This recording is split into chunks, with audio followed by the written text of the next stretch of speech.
64 on Thursday as the PGA Tour returned to the Blue Monster course at Trump National Doral in Miami for the first time since 2016, and he followed that up with a 67 on Friday to remain the frontrunner on 13 under par, taking a 5-shot lead into the final two rounds.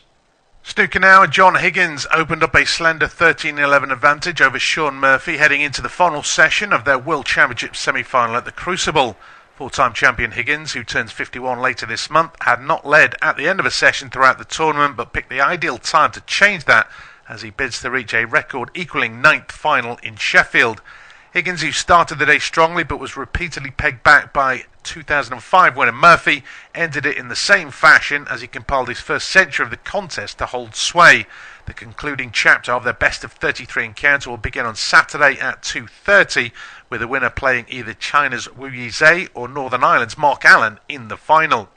And finally, it's basketball, and LeBron James nailed 28 points as the Los Angeles Lakers eliminated Houston with a 98-78 win in Game 6 of their Western Conference first-round playoff series, holding the Rockets to a season low in points. The Lakers move on to meet the top-seeded Oklahoma Thunder with Game 1 on Tuesday in Oklahoma City. They're into the second round for the first time since 2023, when they lost to Denver in the West Finals, despite missing top scorer Luka Doncic for the entire series. That's all for now. We'll have more later.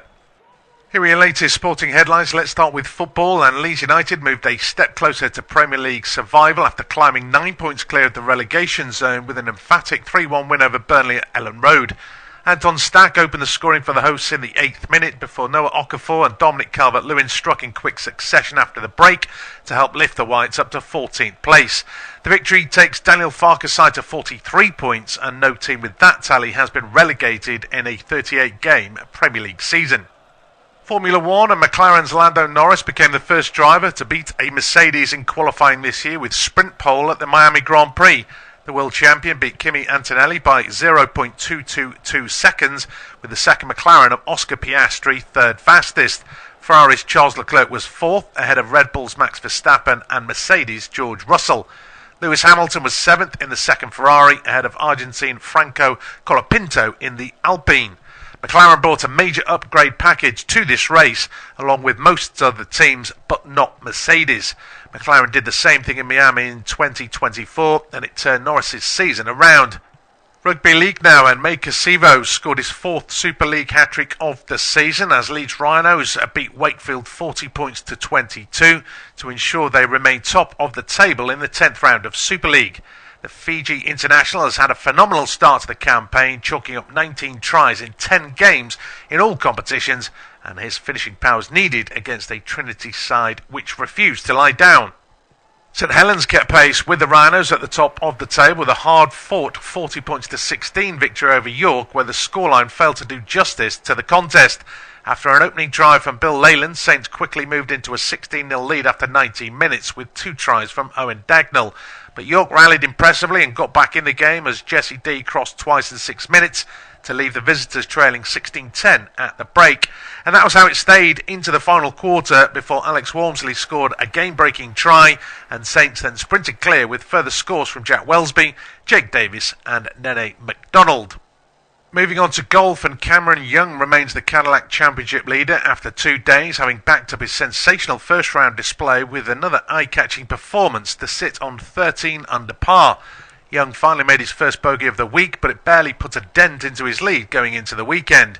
He shot an 8 under par 64 on Thursday as the PGA Tour returned to the Blue Monster course at Trump National Doral in Miami for the first time since 2016, and he followed that up with a 67 on Friday to remain the frontrunner on 13 under par, taking a 5-shot lead into the final two rounds.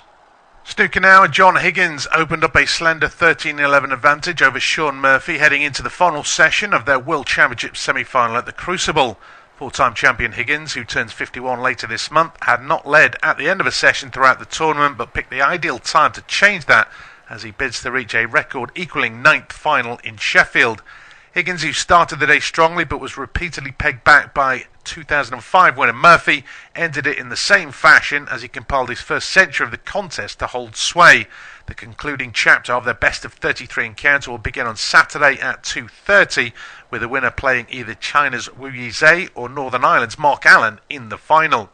And finally, it's basketball, and LeBron James nailed 28 points as the Los Angeles Lakers eliminated Houston with a 98-78 win in Game 6 of their Western Conference first-round playoff series, holding the Rockets to a season low in points.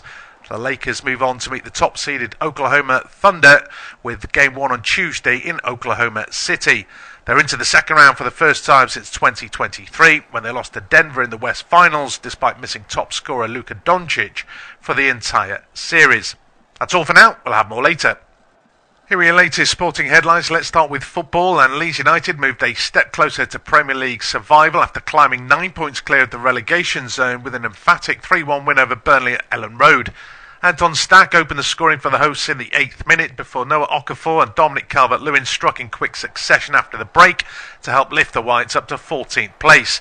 The victory takes Daniel Farke's side to 43 points, and no team with that tally has been relegated in a 38-game Premier League season. Formula One, and McLaren's Lando Norris became the first driver to beat a Mercedes in qualifying this year with sprint pole at the Miami Grand Prix. The world champion beat Kimi Antonelli by 0.222 seconds, with the second McLaren of Oscar Piastri third fastest. Ferrari's Charles Leclerc was fourth, ahead of Red Bull's Max Verstappen and Mercedes' George Russell. Lewis Hamilton was seventh in the second Ferrari, ahead of Argentine Franco Colapinto in the Alpine. McLaren brought a major upgrade package to this race, along with most other teams, but not Mercedes. McLaren did the same thing in Miami in 2024, and it turned Norris's season around. Rugby League now, and May Casivo scored his fourth Super League hat-trick of the season as Leeds Rhinos beat Wakefield 40 points to 22 to ensure they remain top of the table in the 10th round of Super League. The Fiji international has had a phenomenal start to the campaign, chalking up 19 tries in 10 games in all competitions, and his finishing powers needed against a Trinity side which refused to lie down. St Helens kept pace with the Rhinos at the top of the table with a hard-fought 40 points to 16 victory over York, where the scoreline failed to do justice to the contest. After an opening drive from Bill Leyland, Saints quickly moved into a 16-0 lead after 19 minutes with 2 tries from Owen Dagnall. But York rallied impressively and got back in the game as Jesse D crossed twice in 6 minutes to leave the visitors trailing 16-10 at the break.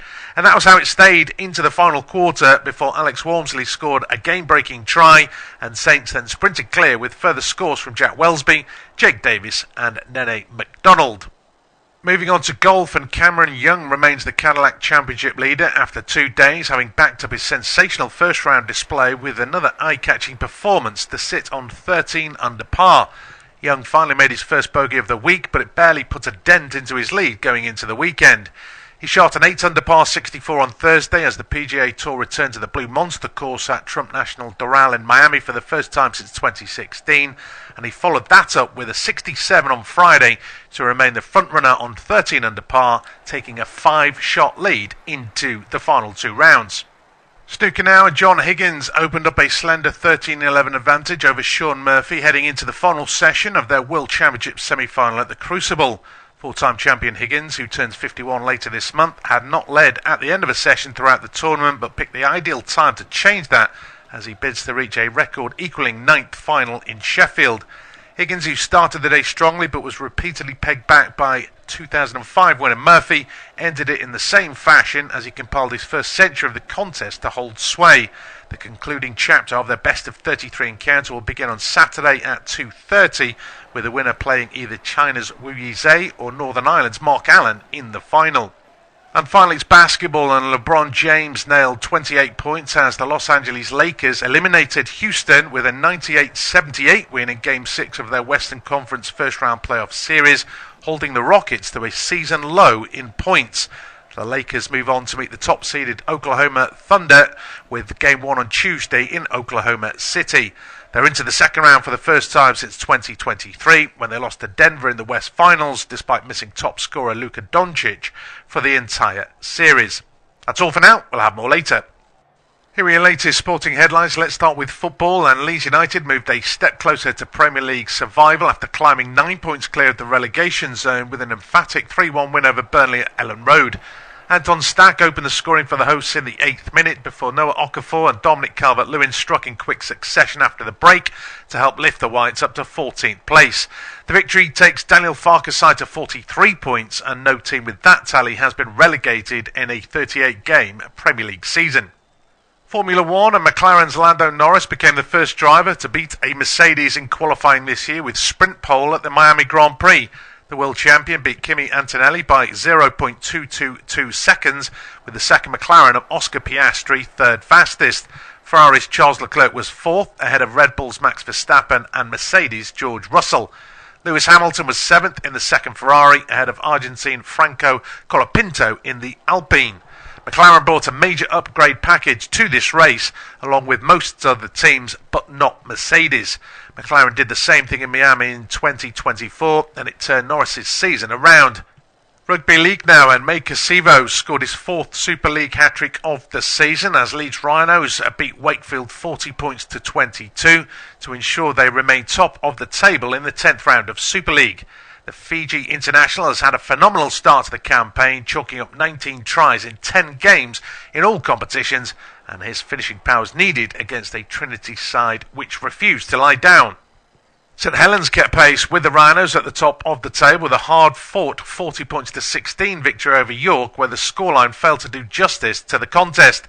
After an opening drive from Bill Leyland, Saints quickly moved into a 16-0 lead after 19 minutes with 2 tries from Owen Dagnall. But York rallied impressively and got back in the game as Jesse D crossed twice in 6 minutes to leave the visitors trailing 16-10 at the break. And that was how it stayed into the final quarter before Alex Walmsley scored a game-breaking try, and Saints then sprinted clear with further scores from Jack Wellesby, Jake Davis and Nene McDonald. Moving on to golf, and Cameron Young remains the Cadillac Championship leader after 2 days, having backed up his sensational first-round display with another eye-catching performance to sit on 13 under par. Young finally made his first bogey of the week, but it barely put a dent into his lead going into the weekend. He shot an 8 under par 64 on Thursday as the PGA Tour returned to the Blue Monster course at Trump National Doral in Miami for the first time since 2016, and he followed that up with a 67 on Friday to remain the frontrunner on 13 under par, taking a 5-shot lead into the final 2 rounds.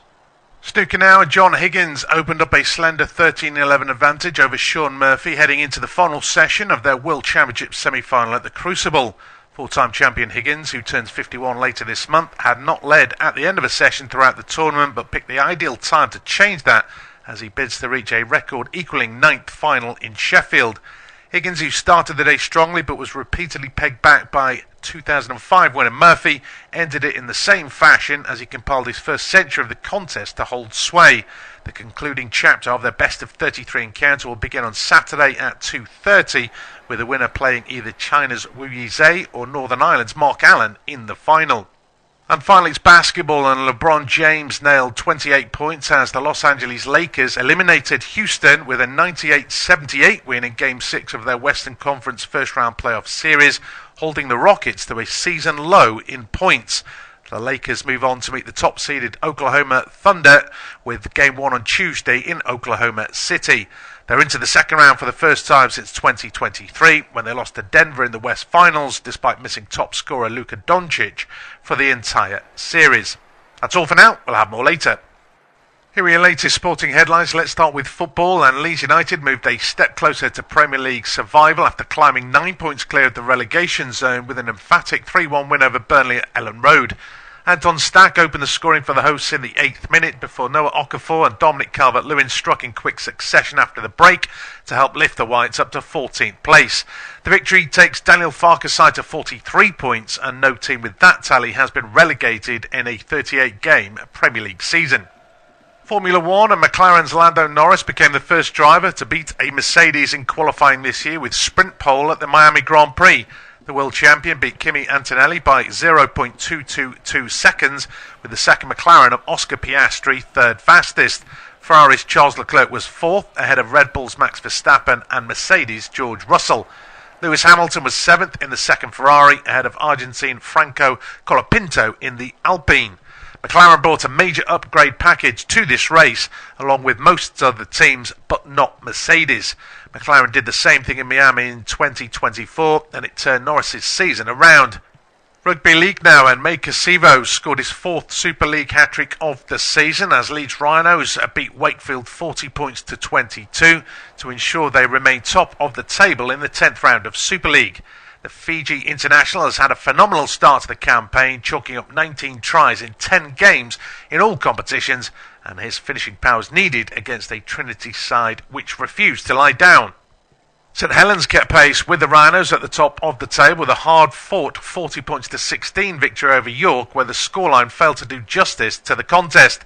After an opening drive from Bill Leyland, Saints quickly moved into a 16-0 lead after 19 minutes with 2 tries from Owen Dagnall. But York rallied impressively and got back in the game as Jesse D crossed twice in 6 minutes to leave the visitors trailing 16-10 at the break. And that was how it stayed into the final quarter before Alex Walmsley scored a game-breaking try, and Saints then sprinted clear with further scores from Jack Welsby, Jake Davis and Nene McDonald. Moving on to golf, and Cameron Young remains the Cadillac Championship leader after 2 days, having backed up his sensational first-round display with another eye-catching performance to sit on 13 under par. Young finally made his first bogey of the week, but it barely put a dent into his lead going into the weekend.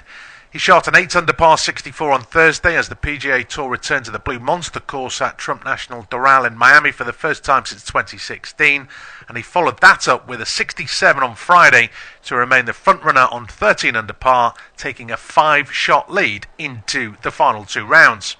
Snooker now, John Higgins opened up a slender 13-11 advantage over Sean Murphy heading into the final session of their World Championship semi-final at the Crucible.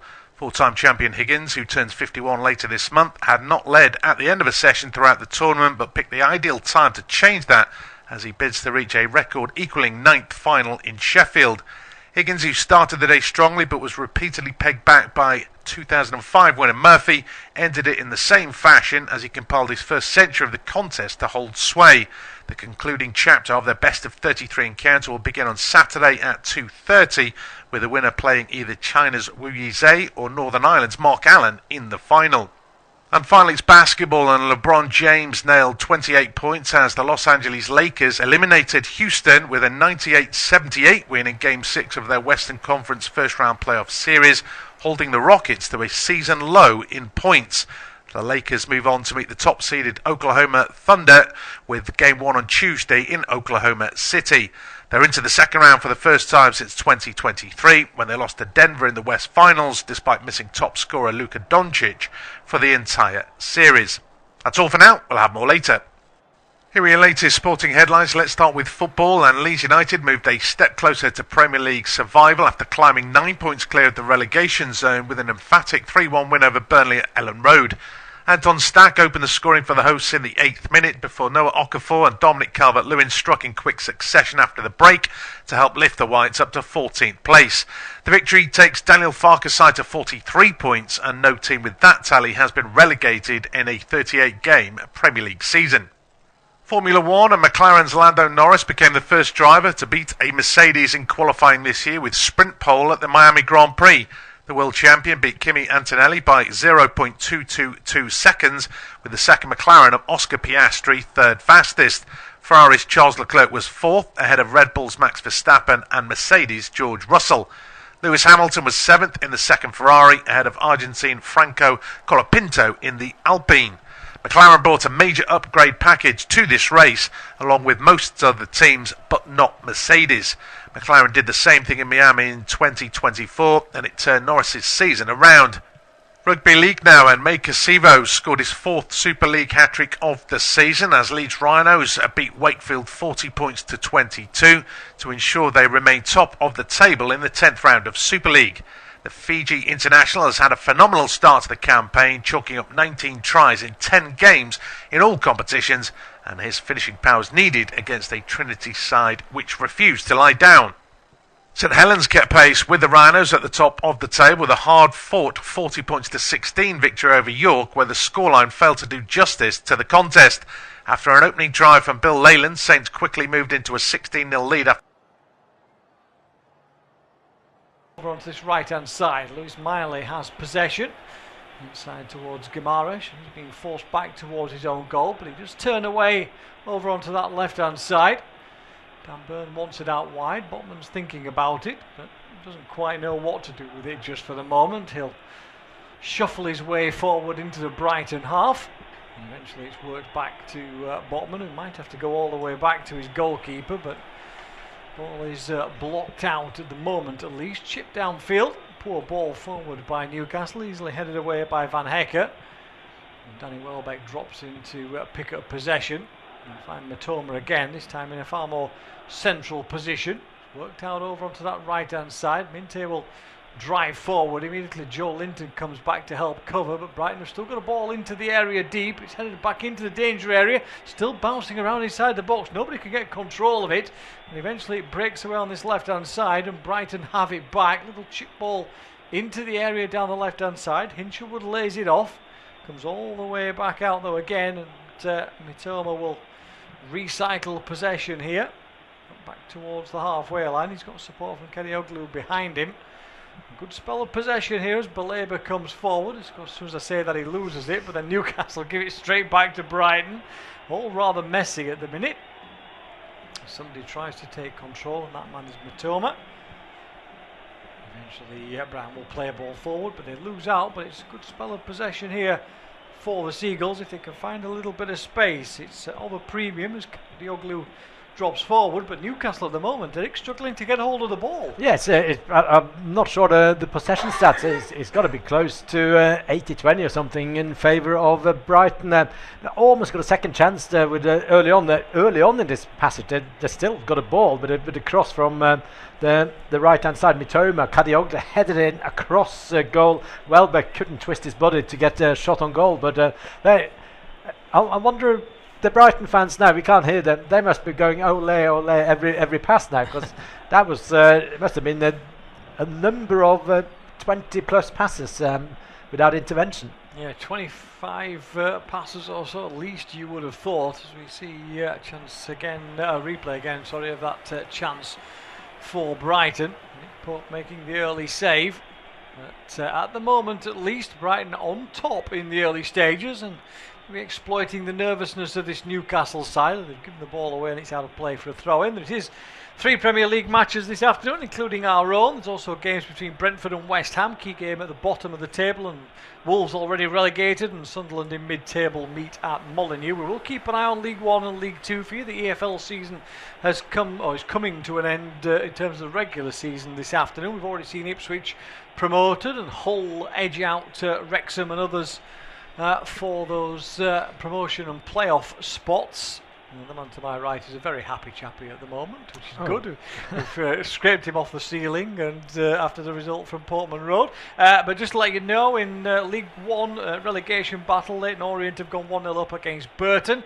It's a straight fight between Leyton Orient and Exeter for that last place in the bottom 4, and at the bottom of the league, at the bottom of League 2, Harrogate 0, Barnet 1 is the scoreline in North Yorkshire at the moment. So with that, Harrogate would be relegated from the Football League. Barnet can't quite make the playoffs anymore, but there is playoff battles and promotion battles in League 2. So we'll keep an eye on those scores for you, but for the moment we are focused in on this Newcastle game. Still, Newcastle, well, I've just been telling you all that, nothing happened basically. The ball stuck in midfield. But again, the majority of the possession with Brighton, and Brighton playing like the home side at the moment. Well, I was just going to say that they're playing like the whole side, and they're playing like the team in form, with a lot of confidence. And yeah, this Newcastle side, obviously their season's effectively over. Some sort of experts say, oh, if they don't take another point, they might get relegated. But should West Ham and West Ham get a win, should Spurs get a win, then it's not 100%. They have to look down rather than up on the table. While Brighton, they're going for 6th spot, but the race for European spots behind the Champions League in the Premier League is just really exciting. And I think it can go. Oh, it's a chance now for Jolinton. That could be a penalty. Ball into the area. 1 or 2 looks from the home supporters at the referee Chris Kavanagh, but yeah, nothing coming for it on that occasion, but not the best challenge, it's got to be said, on Asula, I should say. And ball into the area, at least for Newcastle once this afternoon so far. 7 minutes it took them to get near that Brighton box, but no real complaints from anybody on the field, and play continues, Eric. No, I think it could be a penalty, but it was never a penalty. Basically, you go down in the box, but yeah, it's a good tackle. But now it's Mint on the right-hand side. This is a chance. Yeah, tries to lift a ball in with the outside of his left foot. It's headed behind, though, for a corner. But it's another good play from Brighton, finding space out wide on that right-hand side. Minte's effort comes off the defender and behind. But again, he battled his way through as Newcastle gave away a little bit of possession. See a replay again. Yes, good tackle. Fantastic actually, isn't tackle. it? Great challenge by Baleba. From the other angle, it looked a little bit like there might have been a shove in the back, but superb challenge, perfectly timed. Could not have done it better. One from the defensive textbook there. And a corner kick then, though, for Brighton. With the in-swinger from that right-hand side. Plenty of yellow shirts in the box. This one goes near post, though, easily headed away. Although a little up in the air from Guimaraes over onto that right-hand side. Straight back again to Brighton. Here comes Baleba. He'll try a shot from distance. Ooh, is that flicked the top of the bar as it went through? It might have done, you know, as Baleba's effort found a lot of space. Nobody came to close him down at all. We'll have a look at the replay, just trying to see how close it is. It wasn't clear from our angle as to how close it was to that top corner. Yes, Baleba just picks up the ball about 30 yards out. It hits the top of the bar, as you said, and it's a shot, and it's dipping. I don't think Pope would have had that if it's underneath the bar, because a really good technical shot with his left foot there, Baleba, who gets the foot underneath the ball, but with the pace and the dip, and again from a poorly executed corner too low. Brighton just stand outside the box and picks up the second ball. That's how they got a chance. 74-26 possession from the away team at St James's Park. Yeah, I know they're really good home support at St James's Park, but they need some really good support now to keep this up, because this will quiet any home support. Absolutely. Never quite silent at St James's Park, but I can't imagine it's particularly noisy except in the way end at the moment as the battles continue. At the bottom of the Football League, Barrow have taken the lead against Newport. It probably won't make any difference. Barrow's goal difference is somewhat below those above them, but they're going out fighting at least, and they lead Newport by a goal to nil, and that could be a goal that drags the South Wales side, I should say, back towards the bottom two, although Harrogate still losing at home against Barnet after the early goal. So at the moment, Barrow and Harrogate are the two still heading out of the Football League. Still waiting for our first goal in the Premier League. 10 minutes gone. Newcastle 0, Brighton 0, but Brighton have certainly had the better of the possession. But finally a chance for Newcastle to get forward down the right-hand side. Asula with a shot from the corner of the penalty area. Gets good whip on it, but it was well wide in the end of that far upright. But finally a sighter of goal, at least for the Magpies. Yes, decent play again by Asula. He's the one that was in the box early on for that fantastic tackle from Baleba. And he creates space for himself. It's a shot from the far end. He's got Jolinton in the middle there waiting for the ball, but yeah, sort of in between a shot and a cross that from Osula, who's on the very poor first 10 minutes for Newcastle. He's at least looked lively. He certainly has. Looks the most likely to try and get them back into this game. What they need at the moment is a bit of possession for the home side. Lost the last 5, conceded 7 in 4 games in the Premier League. Defeats to Arsenal, Bournemouth, Palace, Sunderland, that hammering at Barcelona. Last league win was the 1-0 victory over Chelsea, who Brighton beat comfortably last week as a ball forward here. Verbruggen slipped outside the area. Now did he bring down Murphy? Ball plays on anyway into the middle. Oh, and it's going to be a simple header into the goal for Will Osula. It's a disastrous mistake at the back. Verbruggen comes racing out of his penalty area. Absolutely no need to be there at all. He slips on the floor. He can't get back. The ball whipped into the area, and Osula is there to head home. It's Newcastle 1, Brighton 0. Well, what Briggan needs to do there is to take the yellow card, because I don't think it can be a red card, because the ball goes out to the corner flag. But yeah, it's terrible goalkeeping. It comes out outside its area, and it basically goes for the ball, but it goes out, he slips, it really is a foul, but it's fantastic from Murphy. It's up there, and Osula's in the middle, and the easiest goal. But I think in that situation, it's better to just to have a foul, because it can't be a red card when the ball goes out towards the corner flag. So it will be a yellow card, but instead, it's fantastic cross into the box. Osula will never score an easier goal. Massive credit to Jacob Murphy. He could easily have gone incredible. down and rolled around, but he didn't. He got straight back to his feet and then whips an inch-perfect ball onto the head of Will Osula. And Brighton have totally dominated the first 12 minutes. Newcastle have hardly had a touch of the ball, and yet the home side find themselves in front. It's all to the credit of Jacob Murphy and to Osula, as he said, who was looking the most likely. 5 goals on the season then for him. He has a simple header. He did have 2 defenders around him, but neither of them really challenged him as the ball came in. And therefore, it was cleared away. There's 2 Brighton men down at the moment. Referee Chris Kavanagh has pulled it up for a foul. There's some concern over the first Brighton man who went down. Just trying to see who it is over on that right-hand side. Is it Vifa who's gone down? It's Mats Vifa, isn't it? I think he was rolling around. Didn't see anything obvious there, Eric, but see the replay. That was giving us a foul. I think the later foul is from Osula against Bosania, I think, in the middle there.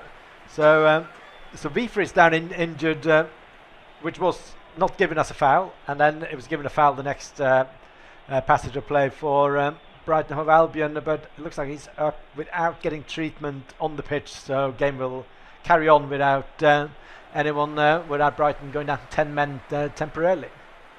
Everybody back up onto the feet slowly, rather than slowly and steadily, I think is the best way to describe it. But anyway, play's back underway. Newcastle lead by a goal to 0, the only goal in the Premier League so far. The other 2 3 o'clock kickoffs both stand at 0-0. As Brighton have possession with Belaber. He's inside his own half. Did he slip over the ball? No, the referee says there was a tap by Osula, and therefore it will be a free kick to Brighton, just inside their own half of the field, as Northampton take the lead against Plymouth. Plymouth battling for the playoff places, outside chance for them. Northampton already relegated, but it's the Cobblers who lead by a goal to 0. Plymouth's chances of getting in the playoffs to try and find their way into the Championship starting to dissipate somewhat, but Luton have scored from a penalty at Bolton, so they lead by a goal to 0. I think that goal at the moment, therefore, would push them into the playoff places. Yes, it would, at the expense of Stevenage. Long way to go yet, but Luton at the moment inside the top 6 in League One as the ball worked out to Matoma on this left-hand side. No real space for him to get forward. Kanioglu is underlapping again, as he frequently does, through those central areas. 15 minutes gone then. Newcastle 1, Brighton 0. Goal massively against the run of play on 12 minutes from Newcastle. At the moment they're back on the defensive again. There's a long raking ball forward by Pascal Gross over onto that right hand side. Minte takes it down. Byrne comes across to cover, as does Joe Linton. Whips across in, but this time Pope reads it well, races to the edge of his 6-yard box and clutches it down. Exactly what you expect and need from your top class keeper. Absolutely, and but after that was phenomenal work by Minte with the ball over the top, almost came down with snow on it, and it just it was glued to his boot when he controlled it. So did everything right, but for the cross, too close to the goalkeeper, easy for Pope, who's done well today. Very good save early on from, I think it was Pascal Gross, with an early chance for Brighton that arguably should have been 1-0, and then it was lucky with a shot from Belaber that hits the bar. Yeah, Mats Vifa has gone down again, I'm afraid. Yeah, we've just seen the replay. He actually twisted as he slipped. He was going to try and tackle Joe Linton. There's no contact between the two of them. He did have a little hobble off afterwards, but looks like the problem has continued, unfortunately, for Mats Vifa, who's got our first other goal in the Premier League this afternoon. And it is Brentford who have taken the lead at home against West Ham. Michael Coyote on the score sheet for Brentford. A goal that will be cheered by Forest fans and Spurs fans as well. And Brighton fans. And Brighton fans, I suppose, as well, yes, absolutely, in that sense. No, it won't be cheered by Brighton. No, not cheered. No, cheered by. So I thought you said cheered by Brighton. Yeah, no, it's the yes. By Brighton Obviously, Brentford then, as per now, up to 6th, which will be Europa League competition, and Brighton stays at 7th, which is Conference League, possibly a Europa League. I'm with all the cups and scenarios later in this. It could be down to decided. Yeah, could it be down to 9th place? They give European football in the Premier League. Yeah, it could be anything. So, if you get relegated, you've got half a chance of being in Europe this season in the Premier League. As Sunderland took a relegation, Wolves, who have already gone, are 1-0 down at home against Sunderland. Nordi Mukiele has scored the goal for the Black Cats as they lead by a goal to 0 at Molineux. So 1-0 in every game. Sunderland, Newcastle and Brentford are the 3 sides who are in front at the moment. Mats FIFA is going to have to exit the stage, I'm afraid to say. His afternoon only lasts 17.5 minutes as he leaves, and Veltman will come on in his place. So accepting a ready-made replacement at least for Brighton, but Mats FIFA has twisted the ankle, and that is unfortunately the end of his afternoon as his goalkeeper for Ruggen plays a long ball downfield. It's too far though in the end.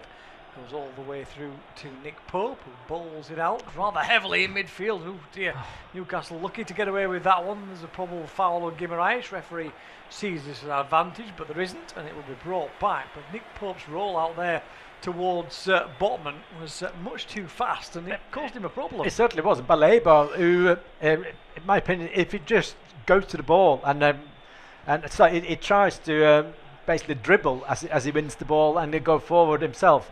He just needed to get a touch on the ball and get it forward, and then it could have been 2 against 2 with Welbeck picking up the loose ball. But almost chance there for Brighton, and not very convincing play from Newcastle. Not really their fault that they didn't get a chance against him there. Ball out of play for a throw into Newcastle inside their own half as Mats FIFA still makes his long trudge back towards the changing rooms from the far side of the field.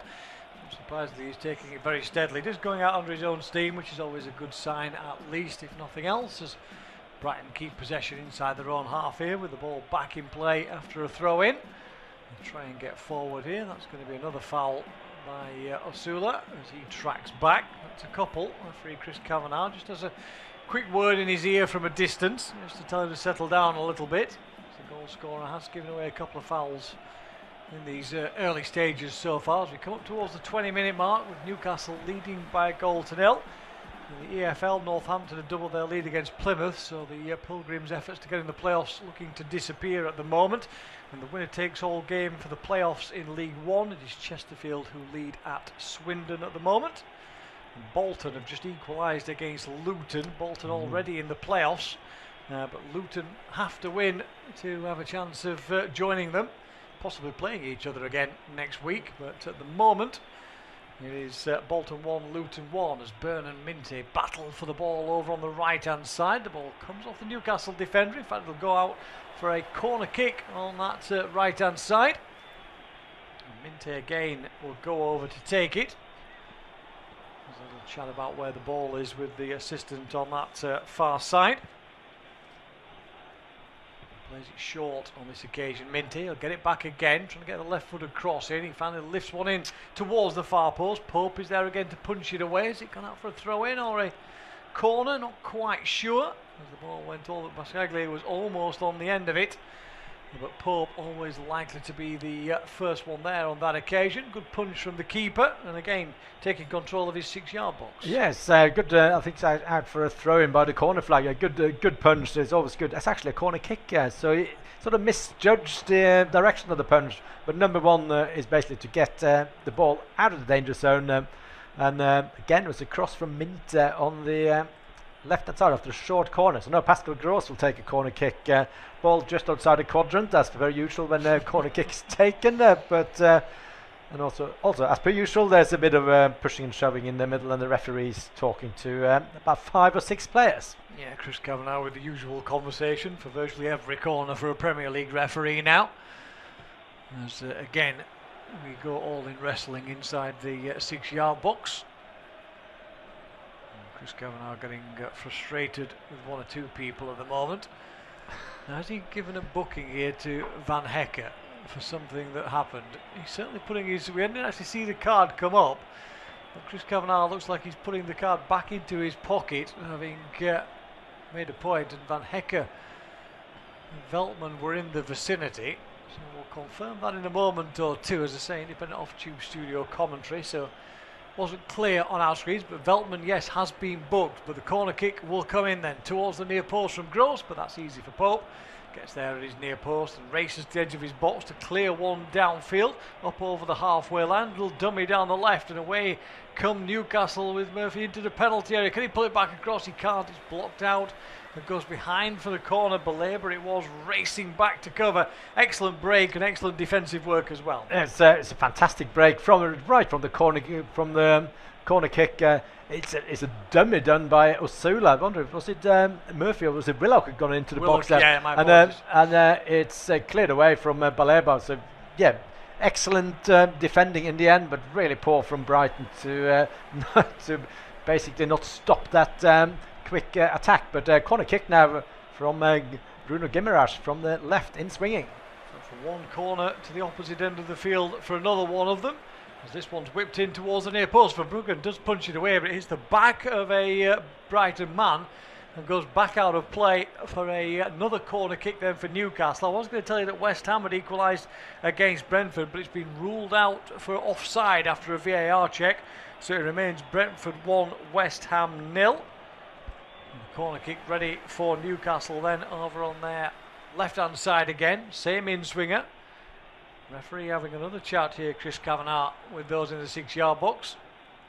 Newcastle's 5 defenders all come across from that far side. Header comes in, oh, it's flicked into the back of the net. Is it Dan Burn that gets the touch? It is. It's the big defender up from the back. As he said, he pulled across from the far post all the way to the near post, gets his head to it. It's another smash and grab raid from Newcastle, and they lead by 2-0. Yeah, it's obviously the run from Dan Burn, almost from the back post. He just it's sort of a zigzag run to just outside the box, and he meets the ball. They twist his head, they twist it, and flicks it into the far corner. But the marking is just terrible from Brighton, and yeah, bit of a smash and grab 2-0 this, but it's the reason why they got that corner was because a terrible punch from Verbruggen. He punched it in his own play to concede another corner. So I think Verbruggen has not had his best day so far. That goal he couldn't do anything about, because that just flies into the corner from 7-8 yards out. But yeah, 2-0 Newcastle, and I would say Newcastle are safe then. Crisis, what crisis at the moment at least. They're scoring a goal every 12 minutes in this game. They scored the first on 12 minutes through Asula, the second on 24 from Burn. So get yourself ready for the 36th minute, and we could have another one on the score sheet. Wolves 0, Sunderland 1 by the way, but Sunderland down to 10 men. Ballard has been sent off for Sunderland, so they have the advantage, but a 10-man it is now for the rest of the game. Just to let you know as well, League One, Stockport in the playoff places, needing points. They're away at Barnsley. They lead by 1-0 in that game, so their playoff spot would be confirmed with a victory. In fact, at the moment, they would even move up to 3rd in the table with that kind of win. So that's the scoreline in that one, as Luton still trying to get in those playoff places along with Plymouth. MK Dons, who are battling for the title, have just gone 1-0 down at Fleetwood in League 2 as the ball is picked up by Brighton on the halfway line. Belaber again, who's been at the centre of everything, drives it out left-hand side to Mitoma. Long cross towards the far post, he's overhit. Minte can't keep it in. Burn was there to cover anyway, and the ball goes out of play for a throw-in, for a goal kick I should say, almost a throw-in I was going to say. It was such a bad cross in the end, but it drifts all the way over onto that far side. Plenty of yellow shirts to aim at on that occasion, but nobody able to find them.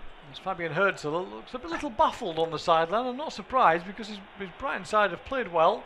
They've had most of the possession, Eric, and yet they find themselves 2-0 down. Yeah, they're 70-30 possession. They've got basically, apart from those 2 goals, all the play, and they should have had more chances, but for, I'd say, poor crossing from Mitoma from the right hand side, no, from the left, and then Minter as well from the right, because that last cross from Mitoma, he's got all the space in the world to put a cross in, slices his way behind the goal.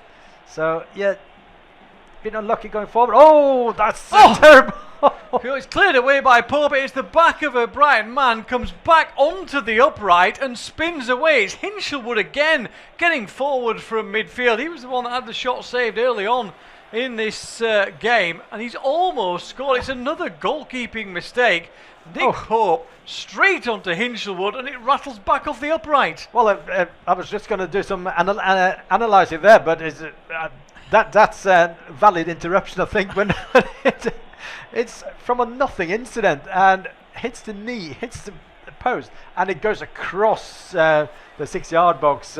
So it could easily have gone into the other post, and now Mitoma is going forward on the left-hand side. We will see more goals in this game, because I think the defending has been sort of rather slack for both teams. And praising Pope earlier, that was horrendous goalkeeping. Yeah, got to clear it away a lot quicker than that. Hinshelwood wasn't exactly covering him down, as we see the replay again from the camera inside the goal. Nick Pope is just watching the ball going back towards his own goal, and he breathes a massive sigh of relief as it rattles back off the upright. Would you believe it? So Brighton have hit the woodwork twice now, once with a great shot from Baleba, once with a blocked clearance from Hinshelwood, and somehow we find ourselves at Newcastle 2, Brighton 0, because Newcastle have scored with their 2 chances, which both, as Eric said, involved the goalkeeper in some way in the build-up at the other end. So a strange old game so far at St James's Park.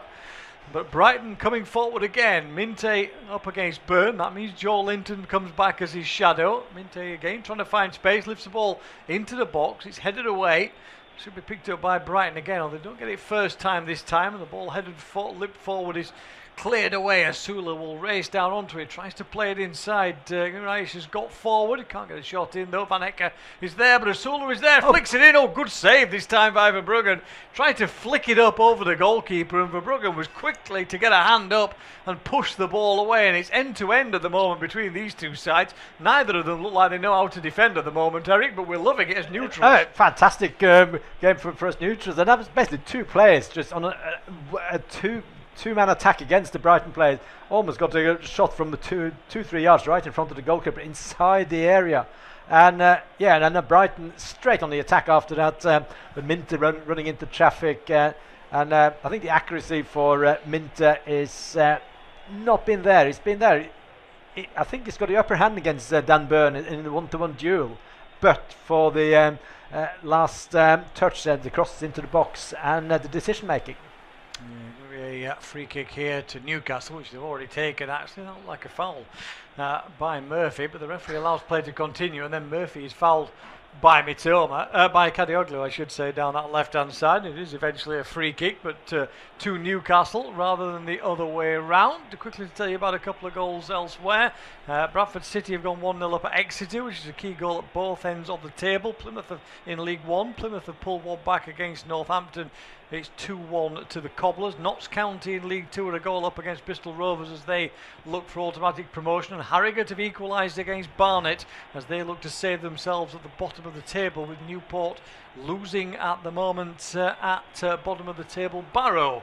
So all action across the end of the EFL season as Newcastle have this free kick then. Bruno Guimaraes will take it short on this occasion, and then it's eventually lifted in towards the far post, headed back across, should be a simple tap in. Oh, it's saved by Verbruggen, still not clear inside the area, and eventually it's lashed over the crossbar when really the opportunity was there. Chances galore for Newcastle inside the penalty area, but nobody could get the final touch. It's just an incredible chance that Byrne heads it across. Oh, that's a good save by goalkeeper, and it's at Tiao. It's in the middle. It's a 3-yard tap in. He just hits the goalkeeper. So to all credit for Verbruggen there, that all he can do is to being in the right position next. He can't really save it as such, but he's in the right position, so good positioning, which is key for a goalkeeper. And but the defending for the loopy cross from Miley to the far post, Byrne heads it across. It's got end of season carnival stuff onto his disc for both sides, but it's only round 35, I think. There's 3 more rounds to go. And especially for Brighton's got so much riding on it. I assume they want to go into the Europa League this season. Yeah, trying to battle for those European spots, but you look at this here, technically speaking, Brighton have had one shot on target, but they have hit the woodwork twice. Yes. Just a bit of a delay here. Joe Willock's got a bit of a problem. Picked up a bit of a finger injury, I think. Maybe got caught on something. It's quite painful. You can tell by the look on his face. He's not wasting time here. He's gone over to the sideline. I wonder if he might have dislocated a finger by accident somewhere in there. As Brighton play a long ball forward, it should easily be tidied up. Miley will get there down towards his own corner flag. Tries to play a ball down the line. That was not the best option though. Kadioglu was quickly onto it, but he can't find Mitoma down this left-hand side. Then Murphy comes forward, falls to the floor. Referee tells him to get back up. And Brighton win back possession as they played across to Belaber. He's closed down quickly though. It has to be pushed over onto that right-hand side where Veltman has it. It's first half substitute for the injured Mats Viva. And they're working out over onto this left-hand side with Pascal Gross, who's not really been able to get a full involvement in the game so far. Mitoma rolls the ball inside. He wants it back from Gross over on that left. Finally does get it, then it's dropped in short. Kanioglu wants to cross but checks away. Van Hecke comes forward from central defence, almost falls over the ball but manages to just keep possession of it. It's Brighton now with a bit of possession in a more usual fashion as the game settles down for a moment or two. Van Hecke into the penalty area, just can't be taken down though, and it's lashed behind by Thiaw for a corner kick, but for a second it looked like Brighton might have been able to unlock the door through those central areas. Yeah, I think the ball goes into, I think it's Pascal Gross in the middle, and he just controls it. He needs to have a really, really close control because he chested it down. Thiaw just boots it out, but it's 7-8 yards from goal, so if you get it goalwards, that chest down, and maybe he could have a shot on goal. But corner kick for Brighton, Gross will take. Yeah, from the left, so it's the right-footed in-swinger again. He lifts the right arm. What does it mean this time? He goes long towards the far post. Van Hecke goes up for the header. It comes back across the area, but Newcastle scrambling away out of the box, but not fully clear yet. Those Brighton do win it back. Chip ball into the area. It's pushed away by Willock. And eventually it will drop further downfield. There's a couple of players forward here for Newcastle if they can find the right pass to get it away from defence quickly. They can't initially, but then Miley plays a ball into the channel. The flag at the moment stays down. Verbruggen is out quickly to clear it away. It looks like the flag has not gone up. It looks like it will be a Newcastle throw. No, it has come back now to the goalkeeper. I thought the Newcastle man was a little far forward there. You'll see the replay. Yeah, well offside in the end as the ball went through the middle. Verbruggen was there first anyway. And so it's a free kick to Brighton, which they've already taken short. Burton have equalised against Leyton Orient. So it's not safety yet for the London side at the bottom of League One. 35 minutes on the clock in our game. Newcastle 2, Brighton 0. Asula with the first, Dan Burn with the second. Brighton having hit the woodwork twice so far in this game, as they will have a throw in again midway inside the Newcastle half. Again, they want to keep the momentum up, trying to keep the ball rolling as quickly as possible as Gross plays it back again. It's towards Karioglu. A lot of the play down the left-hand side. Minte largely being ignored. I suspect that's because Joe Linton is sitting in, and therefore there's not much space, but there's not a great deal either down this left-hand side as late challenge comes in from Bruno Guimaraes, and that will be a free kick to Newcastle. Guimaraes as always gives the referee benefit of his refereeing knowledge on that occasion, but yeah, that's a fairly straightforward foul by Bruno Guimaraes, and actually he'd be lucky not to get a booking here because he's hacked at the Brighton player. Basically it goes down his knee and then he just takes a swing at the Brighton player with his right foot, so that's the clearest foul you will see all day long. But free kick now for Brighton. The way the game's going now, Newcastle have been more dangerous on the defensive free kicks than Brighton have been attacking them, because when Newcastle get a ball, they are so quick and get a ball over the top, and they've been very successful with creating chances from it. Yeah, the free kick is taken short though on this occasion. It'll be worked out wide on the left hand side. Eventually the cross comes in. Header at the near post from Welbeck, but he can't keep it down on this occasion as the ball was whipped in from the left hand side. Basically it was who had found a bit of space, decent ball in, but Welbeck always stretching. He was always never really over the top of the ball. Yeah, it's almost a bit too, it's not a bit too far out for Welbeck, so he sort of had to take one step back and maybe needed to do more of his neck muscles to get it on target.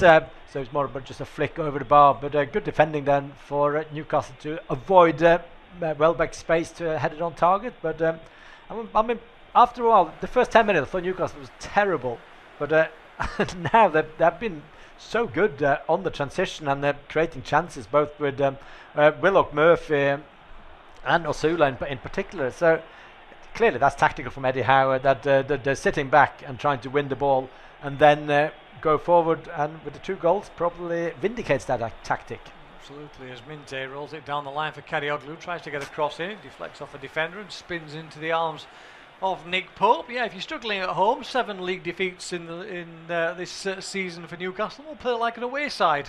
Why not? It seems to be working, at least for the home side at St James's Park in front of the Toon Army. They turn out in black and white shirts as always in the sunshine at St James's Park. The ball chipped over the top. Osula will chase it down. The flag stays down for now as he comes forward into the area. Verbruggen makes a save anyway. Just waiting for the flag to go up, but it doesn't look like it has actually in the end, so we'll put that down as credit to the goalkeeper. Everybody waiting for the flag to go up, me included. But Brighton have cleared, and the ball is worked out on this left-hand side. Gross takes it down, rolls it back in defence, and Brighton will just take the heat out of the situation for a moment or two. As Bromley have gone 1-0 up against Walsall as they battle for the League 2 title. In the Premier League it remains Brentford 1, West Ham 0 and Wolves 0, 10-man Sunderland 1.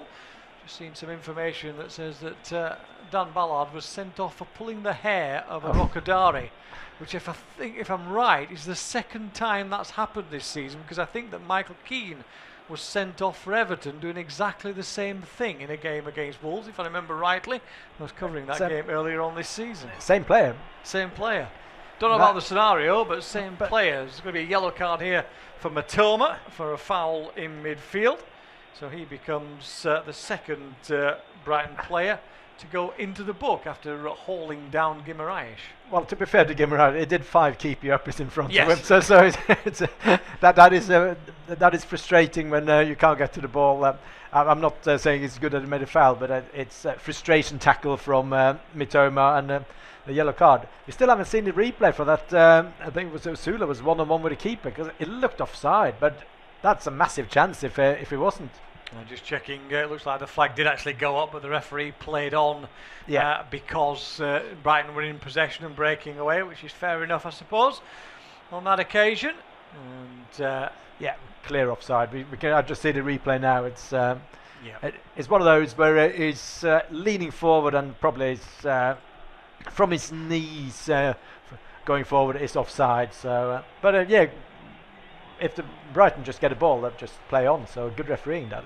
Absolutely, no problem with that at all, as MK Dons have equalised away at Fleetwood in the battle for the title in League 2. Bromley having just gone in front against Walsall, so as it stands Bromley would be champions. As it stands, Cambridge are still in the third automatic promotion place, but Notts County are level on points with them because they are a goal up at the moment, as Newcastle have possession. Then we come up towards the 40-minute mark. Newcastle 2, Brighton 0. Ball out of play for a throw-in. Matoma scampers across to pick up the ball and will take it quickly. Guess what? Gone to Kadioglu. How many times have we said that in this first half? Those two constantly playing the ball to each other at the moment, but not finding space to get decent ball into the area. And the game seems to have settled down a little now, with Newcastle leading by 2-0. It was end-to-end for a spell in the mid-point of this half, but at the moment Newcastle are sitting in a little now and saying, okay, we've got the advantage. As I said, 7 league defeats, 16 Premier League game defeats, worst record for 5 years for this Newcastle side. Eddie Howe coming under a little bit of pressure obviously at the moment, having lost the last 5. If you're a Brighton fan holding out though, Newcastle had the worst record in the final 15 minutes of the games in terms of goals conceded. 19 goals they've conceded late on, so if Brighton can get one, and they would certainly fancy the chances of a second. Although the way this game's gone, Eric, they'll be disappointed with a point because they have dominated the game despite not being anywhere near to being in front. Yeah, they've dominated the game, but to be honest, Newcastle, I think it was Osula was one-on-one with the keeper, basically by the post, and that Thiaw chance, that's like standout chances. So they could easily have been 3-0 down But the way they play is having the high line for against this Newcastle side. It's not working because right now Newcastle playing really nice, neat football in midfield area and giving Guimaraes a lot of time on the ball. Then the ball comes over the top. It's a chance now for Newcastle, but this time it's defended by Van Hekke. Yeah, he does really well. Just steps in, takes the ball away, takes control of the situation for the Seagulls and rolls it out onto this left-hand side. Pascal Gross up towards the halfway line. Nobody in black and white interested in engaging with him at the moment. But he'll turn away when he finally gets under pressure. Newcastle with a condensed line at the moment. The defensive line is about 35-40 yards from goal. And the furthest man forward is inside their own half, but they've lost possession here inside their own half of the field. Gross plays it to Welbeck, tries to push one towards goal, but he's challenged as he does so, and the ball squirms away. But it's back in the possession of Brighton from Veltman in towards Minte. Can he get inside the penalty? He's still battling for it, and then he fouls, I think it's Tonali, and it will be a free kick for Newcastle. Tonali pulled back to his feet by Dan Burn. See the replay again, if there's much doubt on it. Yeah, rather dramatic fall to the ground by Tonali, but it was a foul, I think. Absolutely, it's a clear foul, so yeah, just clipped him. But yeah, Tonali just made sure that this is a free kick by rolling around a bit in his own penalty box. Yeah, before that, I thought it would have been a free kick. Should have been a free kick to Newcastle when they won the ball, but he's letting a lot of those 50-50s go, Kavanagh, which is good for the game. It's flowing. Newcastle, again, when they play it out from the back, they're struggling, but Brighton have not been able to create damn many chances. I think the only save from Pope, it was the first one from Gross early on. Absolutely, as the ball is cleared away in League One at both ends of the field. Grimsby lead at Tranmere by a goal to nil. Tranmere, one of the sides who could go down from the Football League, and Grimsby in those playoff places at the other end of the table. But as it stands, it is Newport and Barrow who will be going out of the Football League from the bottom of the EFL, as Brighton just had possession in their own half, which is why we could tell you about some scores elsewhere. To give you a little bit of a flavour of the excitement across the leagues this afternoon as the ball cleared long downfield. Thiaw gets there first for Newcastle, drops to Guimaraes into Tonali, who pirouettes like an oil tanker through midfield. Has plenty of space to do it in as well. He chips the ball down the line, and Tonali has continued his run forward. There's a right-footed ball across. This time it's easily read though by the Brighton defence, and they should be able to clear. Van Hekke wanders forward, not quite sure what to do with it. He got towards the halfway line, panicked a bit that he was that far forward, and just dropped the ball off into fellow defenders rather than driving forward. Who's made a couple of important interceptions as Newcastle have played, as we said, like the away side in this first half, and how effective that has been for them. 2-goal lead into the final few seconds of the 45. See what Chris Kavanagh will add on. There will be a little bit for the injury, particularly to Mats Wiefer, so maybe one last chance for Brighton. Long cross towards the far post.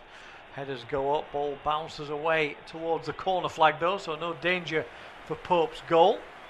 As the assistant puts the board up because of the sunshine, we have no idea what it says. Newcastle suddenly find themselves away at the other end of the field. Asula in towards the penalty area again. Shot comes in, but it's charged down and behind for a corner. But again, it's the attack on the break that almost creates the opportunity for Asula. Yeah, if I'm a Newcastle now, I'd just like invite every cross into your own box, because Brighton do not know what to do when if they don't win the second ball straight away. Asula there, he runs from his own half, and he's got a free run into the box. Decent chance. It deflects out for a corner kick, and then 4 minutes added on to the game. But as it stands now, I think Newcastle, in a way, are closer to 3-0 than Brighton are 2-1. But Brighton have all the ball, and it was a goal kick, not the corner kick this time from a shot from Asula. Yeah, we just saw a replay from behind the goal that showed it bounced back actually onto Asula. Rather unfortunate for him after making such a good run. Lovely turn on the halfway line, and off he went downfield. I credit the defender as well with the challenge, Van Hekke. So Brighton, 4 minutes of stoppage time it will be. We are already a minute into that as Minte tries to thread a ball through, but Tonali has blocked it away up towards the halfway line. No immediate outlet for Newcastle. And Brighton on the transition, try and play a long ball to Welbeck. It's overhit this time, and Nick Pope able to shepherd that one behind for a goal kick, much to the frustration of Welbeck. Sees that Nick Pope has wandered off down towards the corner flag, so Welbeck will push a ball into the 6-yard box. A slight grin between the two players there. The two games in stoppage time. It remains Brentford 1, West Ham 0. Vital game at both ends of the table in terms of European places as Brighton are concerned, and relegation places as others are. As we've seen numerous shots of the fact that the owners are in town for Newcastle, and then inevitably the camera cuts into Eddie Howe, but his side leading by 2-0, which will help take the pressure off. There was a meeting of minds between the board and Eddie Howe and the coaching staff this week, although Eddie Howe at pains to point out it was just one of the regular ones, nothing unusual, just making sure that everybody's on the same page in the Newcastle hierarchy. The goal in League One and Luton's efforts to get in the top 6 for the playoffs may be coming to an end, because Bolton, having gone a goal down, are now leading by 2-1 against the Hatters. The other Hatters, Stockport, lead at half-time at Barnsley in that League One battle for the playoffs, so Bolton will move back up to 3rd in the table as Brighton have possession. Can they find a way to get at least a foothold on the score sheet back into this game? It's played out left-hand side to Mitoma. Plenty of defenders back, but he'll still lift a ball in. It's cleared away though at the near post as Botman was there first. All the way up to the halfway line. Nobody there from Newcastle.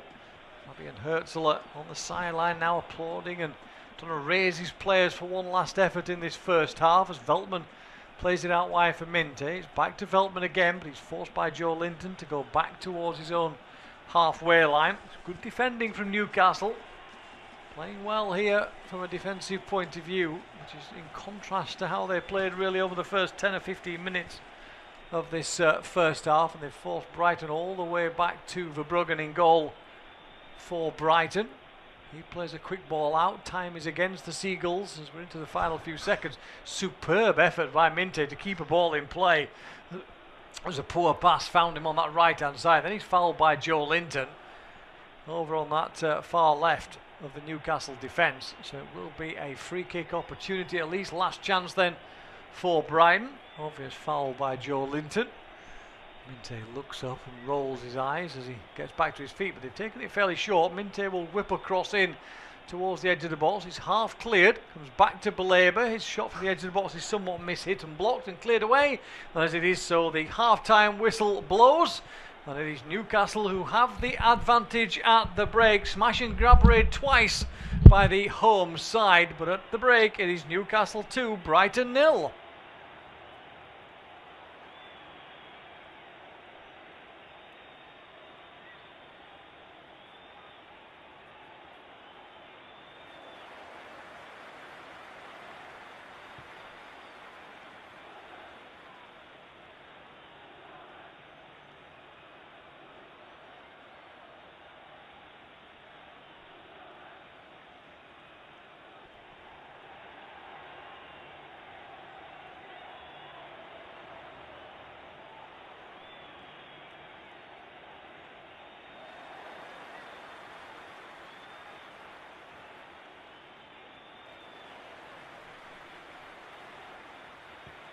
Brighton have dominated possession, but it's Newcastle who have the lead at the break. The opener on 12 minutes, long ball over the top. Murphy raced away, but Verbruggen came out of his area, slipped, almost brought Murphy down, but he stayed on his feet. The Newcastle man lofted it into the box, and there was Asula to head home. The second more simple, a corner from the left, headed in by Byrne at the near post. At the other end, Belaber with a straight shot that rattled off the top of the crossbar, and then Pope's clearance blocked by Hinchelwood, spun back and hit the Newcastle post. Half-time, Newcastle 2, Brighton 0.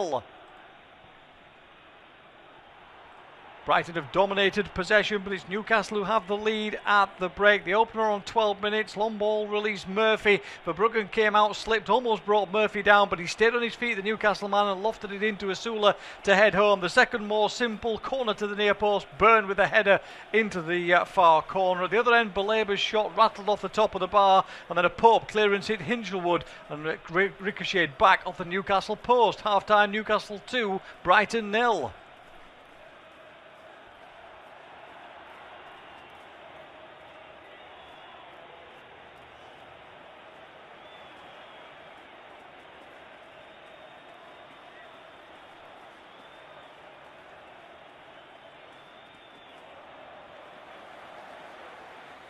Brighton have dominated possession, but it's Newcastle who have the lead at the break. The opener on 12 minutes, long ball released Murphy. Verbruggen came out, slipped, almost brought Murphy down, but he stayed on his feet, the Newcastle man, and lofted it into Asula to head home. The second more simple, corner to the near post, Byrne with a header into the far corner. At the other end, Belaber's shot rattled off the top of the bar, and then a Pope clearance hit Hinshelwood and ricocheted back off the Newcastle post. Half-time, Newcastle 2, Brighton 0.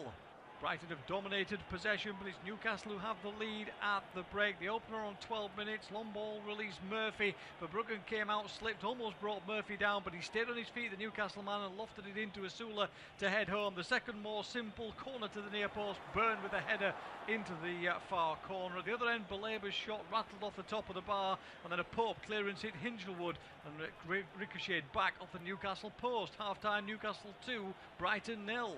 Brighton have dominated possession, but it's Newcastle who have the lead at the break. The opener on 12 minutes, long ball released Murphy. Verbruggen came out, slipped, almost brought Murphy down, but he stayed on his feet, the Newcastle man, and lofted it into Asula to head home. The second more simple, corner to the near post, Byrne with a header into the far corner. At the other end, Belaber's shot rattled off the top of the bar, and then a Pope clearance hit Hinshelwood and ricocheted back off the Newcastle post. Half-time, Newcastle 2, Brighton 0. Brighton have dominated possession, but it's Newcastle who have the lead at the break. The opener on 12 minutes, long ball released Murphy. Verbruggen came out, slipped, almost brought Murphy down, but he stayed on his feet, the Newcastle man, and lofted it into Asula to head home. The second more simple, corner to the near post, Byrne with a header into the far corner. At the other end, Belaber's shot rattled off the top of the bar, and then a Pope clearance hit Hinshelwood and ricocheted back off the Newcastle post. Half-time, Newcastle 2, Brighton 0.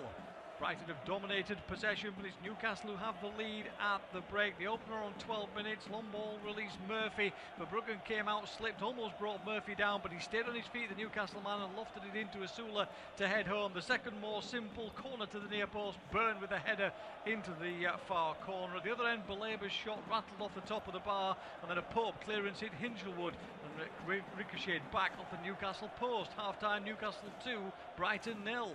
Brighton have dominated possession, but it's Newcastle who have the lead at the break. The opener on 12 minutes, long ball released Murphy. Verbruggen came out, slipped, almost brought Murphy down, but he stayed on his feet, the Newcastle man, and lofted it into Asula to head home. The second more simple, corner to the near post, Byrne with a header into the far corner. At the other end, Belaber's shot rattled off the top of the bar, and then a Pope clearance hit Hinshelwood and ricocheted back off the Newcastle post. Half-time, Newcastle 2, Brighton 0.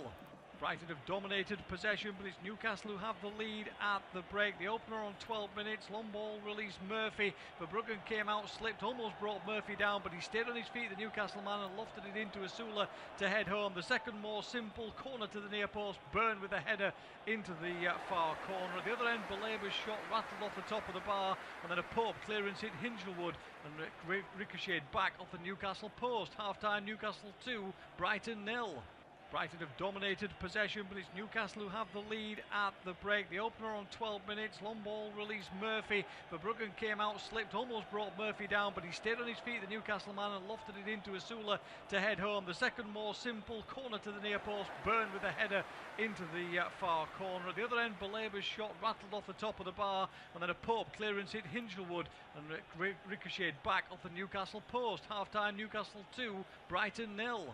Brighton have dominated possession, but it's Newcastle who have the lead at the break. The opener on 12 minutes, long ball released Murphy. Verbruggen came out, slipped, almost brought Murphy down, but he stayed on his feet, the Newcastle man, and lofted it into Asula to head home. The second more simple corner to the near post, Byrne with a header into the far corner. At the other end, Belaber's shot rattled off the top of the bar, and then a Pope clearance hit Hinchelwood and ricocheted back off the Newcastle post. Half-time, Newcastle 2, Brighton 0.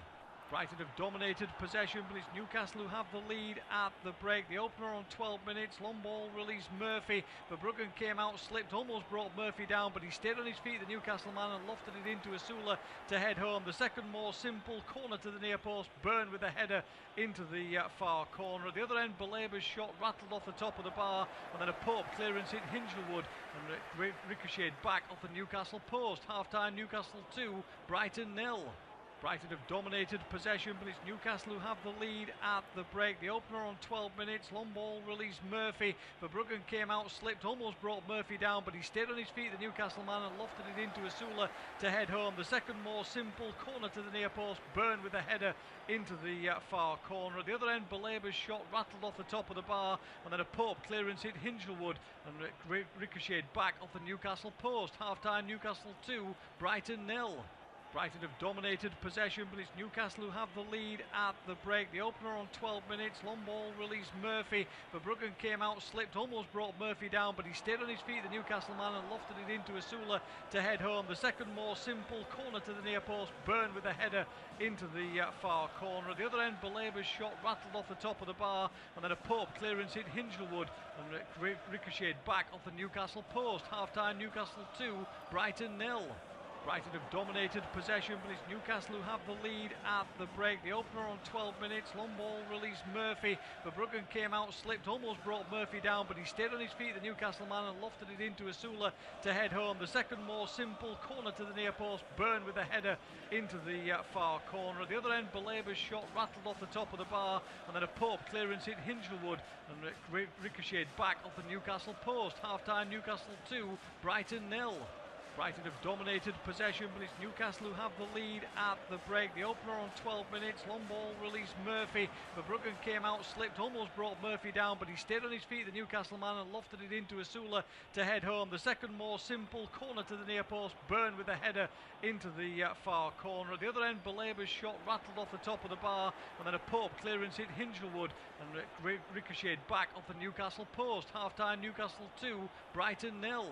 Brighton have dominated possession, but it's Newcastle who have the lead at the break. The opener on 12 minutes, long ball released Murphy. Verbruggen came out, slipped, almost brought Murphy down, but he stayed on his feet, the Newcastle man, and lofted it into Asula to head home. The second more simple corner to the near post, Byrne with a header into the far corner. At the other end, Belaber's shot rattled off the top of the bar, and then a Pope clearance hit Hinchelwood and ricocheted back off the Newcastle post. Half-time, Newcastle 2, Brighton 0.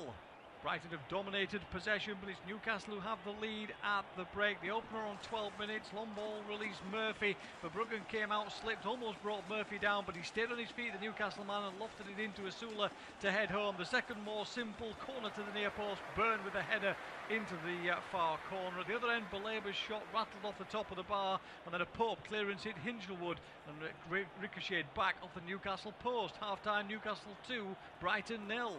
Brighton have dominated possession, but it's Newcastle who have the lead at the break. The opener on 12 minutes, long ball released Murphy. Verbruggen came out, slipped, almost brought Murphy down, but he stayed on his feet, the Newcastle man, and lofted it into Asula to head home. The second more simple corner to the near post, Byrne with a header into the far corner. At the other end, Belaber's shot rattled off the top of the bar, and then a Pope clearance hit Hinchelwood and ricocheted back off the Newcastle post. Half-time, Newcastle 2, Brighton 0. Brighton have dominated possession, but it's Newcastle who have the lead at the break. The opener on 12 minutes, long ball released Murphy. Verbruggen came out, slipped, almost brought Murphy down, but he stayed on his feet, the Newcastle man, and lofted it into Asula to head home. The second more simple corner to the near post, Byrne with a header into the far corner. At the other end, Belaber's shot rattled off the top of the bar, and then a Pope clearance hit Hinchelwood and ricocheted back off the Newcastle post. Half-time, Newcastle 2, Brighton 0. Brighton have dominated possession, but it's Newcastle who have the lead at the break. The opener on 12 minutes, long ball released Murphy. Verbruggen came out, slipped, almost brought Murphy down, but he stayed on his feet, the Newcastle man, and lofted it into Asula to head home. The second more simple corner to the near post, Byrne with a header into the far corner. At the other end, Belaber's shot rattled off the top of the bar, and then a Pope clearance hit Hinshelwood and ricocheted back off the Newcastle post. Half-time, Newcastle 2, Brighton 0. Brighton have dominated possession, but it's Newcastle who have the lead at the break. The opener on 12 minutes, long ball released Murphy. Verbruggen came out, slipped, almost brought Murphy down, but he stayed on his feet, the Newcastle man, and lofted it into Asula to head home. The second more simple corner to the near post, Byrne with a header into the far corner. At the other end, Belaber's shot rattled off the top of the bar, and then a Pope clearance hit Hinshelwood and ricocheted back off the Newcastle post. Half-time, Newcastle 2, Brighton 0. Brighton have dominated possession, but it's Newcastle who have the lead at the break. The opener on 12 minutes, long ball released Murphy. Verbruggen came out, slipped, almost brought Murphy down, but he stayed on his feet, the Newcastle man, and lofted it into Asula to head home. The second more simple corner to the near post, Byrne with a header into the far corner. At the other end, Belaber's shot rattled off the top of the bar, and then a Pope clearance hit Hinshelwood and ricocheted back off the Newcastle post. Half-time, Newcastle 2, Brighton 0. Brighton have dominated possession, but it's Newcastle who have the lead at the break. The opener on 12 minutes, long ball released Murphy. Verbruggen came out, slipped, almost brought Murphy down, but he stayed on his feet, the Newcastle man, and lofted it into Asula to head home. The second more simple corner to the near post, Byrne with a header into the far corner. At the other end, Belaber's shot rattled off the top of the bar, and then a Pope clearance hit Hinshelwood and ricocheted back off the Newcastle post. Half-time, Newcastle 2, Brighton 0. Brighton have dominated possession, but it's Newcastle who have the lead at the break. The opener on 12 minutes, long ball released Murphy. Verbruggen came out, slipped, almost brought Murphy down, but he stayed on his feet, the Newcastle man, and lofted it into Asula to head home. The second more simple corner to the near post, Byrne with a header into the far corner. At the other end, Belaber's shot rattled off the top of the bar, and then a Pope clearance hit Hinshelwood and ricocheted back off the Newcastle post. Half-time, Newcastle 2, Brighton 0. Brighton have dominated possession, but it's Newcastle who have the lead at the break. The opener on 12 minutes, long ball released Murphy. Verbruggen came out, slipped, almost brought Murphy down, but he stayed on his feet, the Newcastle man, and lofted it into Asula to head home. The second more simple corner to the near post, Byrne with a header into the far corner. At the other end, Belaber's shot rattled off the top of the bar, and then a Pope clearance hit Hinshelwood and ricocheted back off the Newcastle post. Half-time, Newcastle 2, Brighton 0. Brighton have dominated possession, but it's Newcastle who have the lead at the break. The opener on 12 minutes, long ball released Murphy. Verbruggen came out, slipped, almost brought Murphy down, but he stayed on his feet, the Newcastle man, and lofted it into Asula to head home. The second more simple corner to the near post, Byrne with a header into the far corner. At the other end, Belaber's shot rattled off the top of the bar, and then a Pope clearance hit Hinshelwood and ricocheted back off the Newcastle post. Half-time, Newcastle 2, Brighton 0. Brighton have dominated possession, but it's Newcastle who have the lead at the break. The opener on 12 minutes, long ball released Murphy. Verbruggen came out, slipped, almost brought Murphy down, but he stayed on his feet, the Newcastle man, and lofted it into Asula to head home. The second more simple corner to the near post, Byrne with a header into the far corner. At the other end, Belaber's shot rattled off the top of the bar, and then a Pope clearance hit Hinshelwood and ricocheted back off the Newcastle post. Half-time, Newcastle 2, Brighton 0.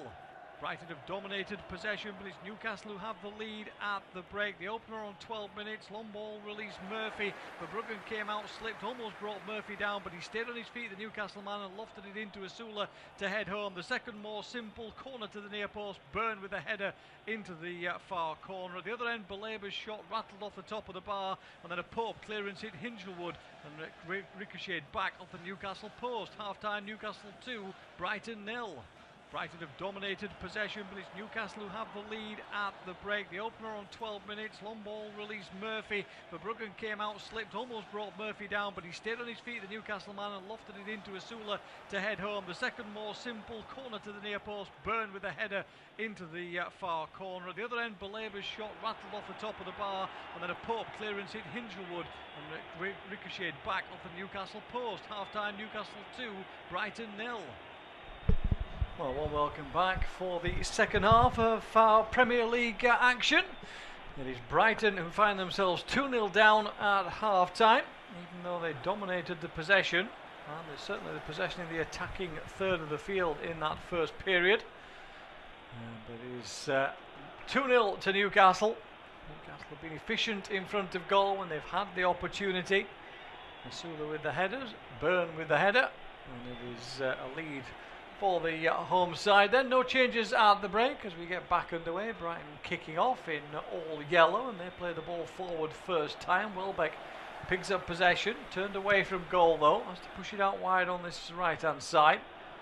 Time for Veltman to try and get a cross in. It hits Joe Linton, and the assistant on this near side flags to assist the referee, which is his job, and it will be a handball against Joe Linton. He inevitably says no it's not, but his hands were out to one side, and he makes the block on the potential cross from Veltman into the area. Always a little harsh when it's that close to you and blasted at you, but anyway, free kick and a chance then for Brighton to get an early sight of goal in this second half. Steve Pearson and Eric Steiner is bringing you this independent off-tube studio commentary. We'll get Eric's early second half thoughts in a moment, but free kick first of all will be into the penalty area. It's almost level with the edge of the box on the right wing.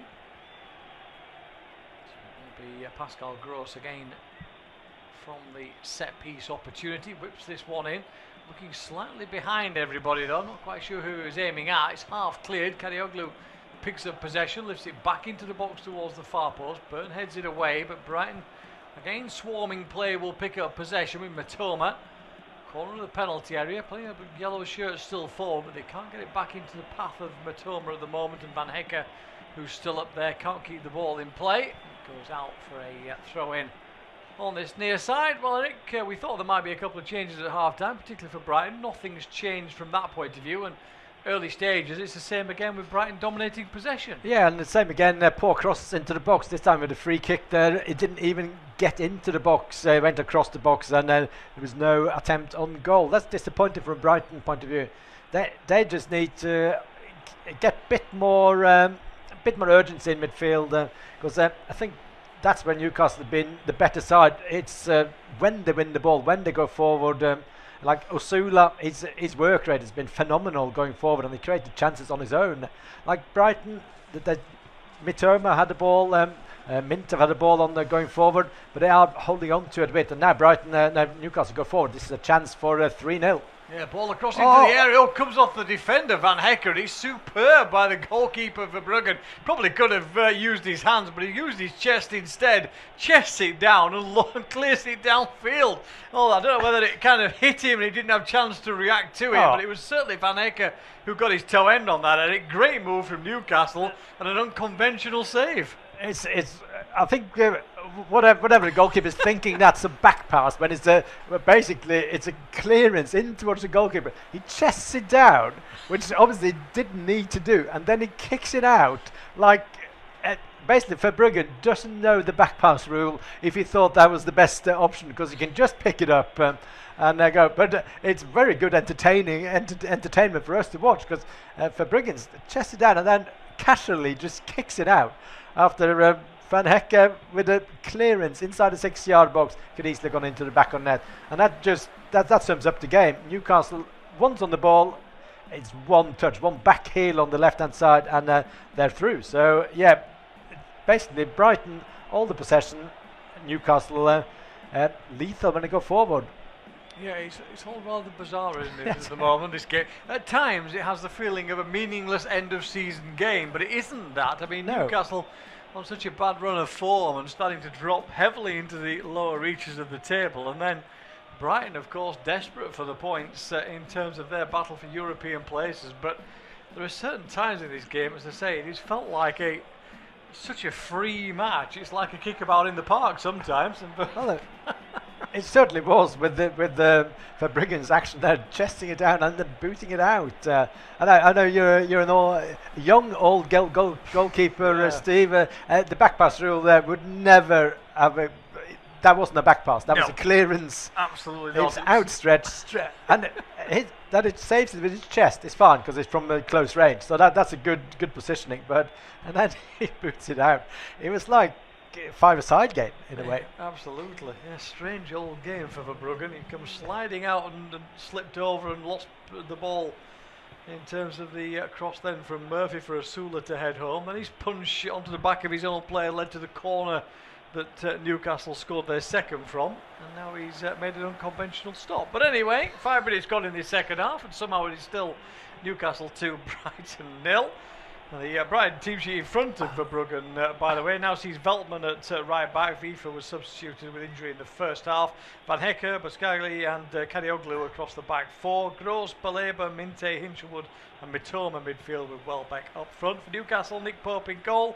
Miley, Tiao, Botman and Byrne the back four. Guimaraes, Tonali and Willock across the more deeper midfield roles, with Joe Linton and Murphy both out wide, and Asula through the centre as Welbeck comes forward for Brighton, well away from the penalty area though. He wins a throw in for his side, wants to take it quickly. Joe Linton gets in his way though, so Welbeck decides not to bother and will just roll it down towards Veltman. A penalty at the GTEC Stadium, where Brentford lead by a goal to nil. It is the home side who have it. Ooh. Penalty award again that will be cheered dramatically in a couple of other places around a certain part of North London and in Nottingham, as Leyton Orient have gone 2-1 up against Burton in the relegation battle in League One. So at the moment looks like Exeter on their way down to League Two, as the ball is worked all the way from right to left by Brighton. Ball whipped in towards the edge of the 6-yard box. It's flicked in. Oh, it's cleared away. Is there an offside flag?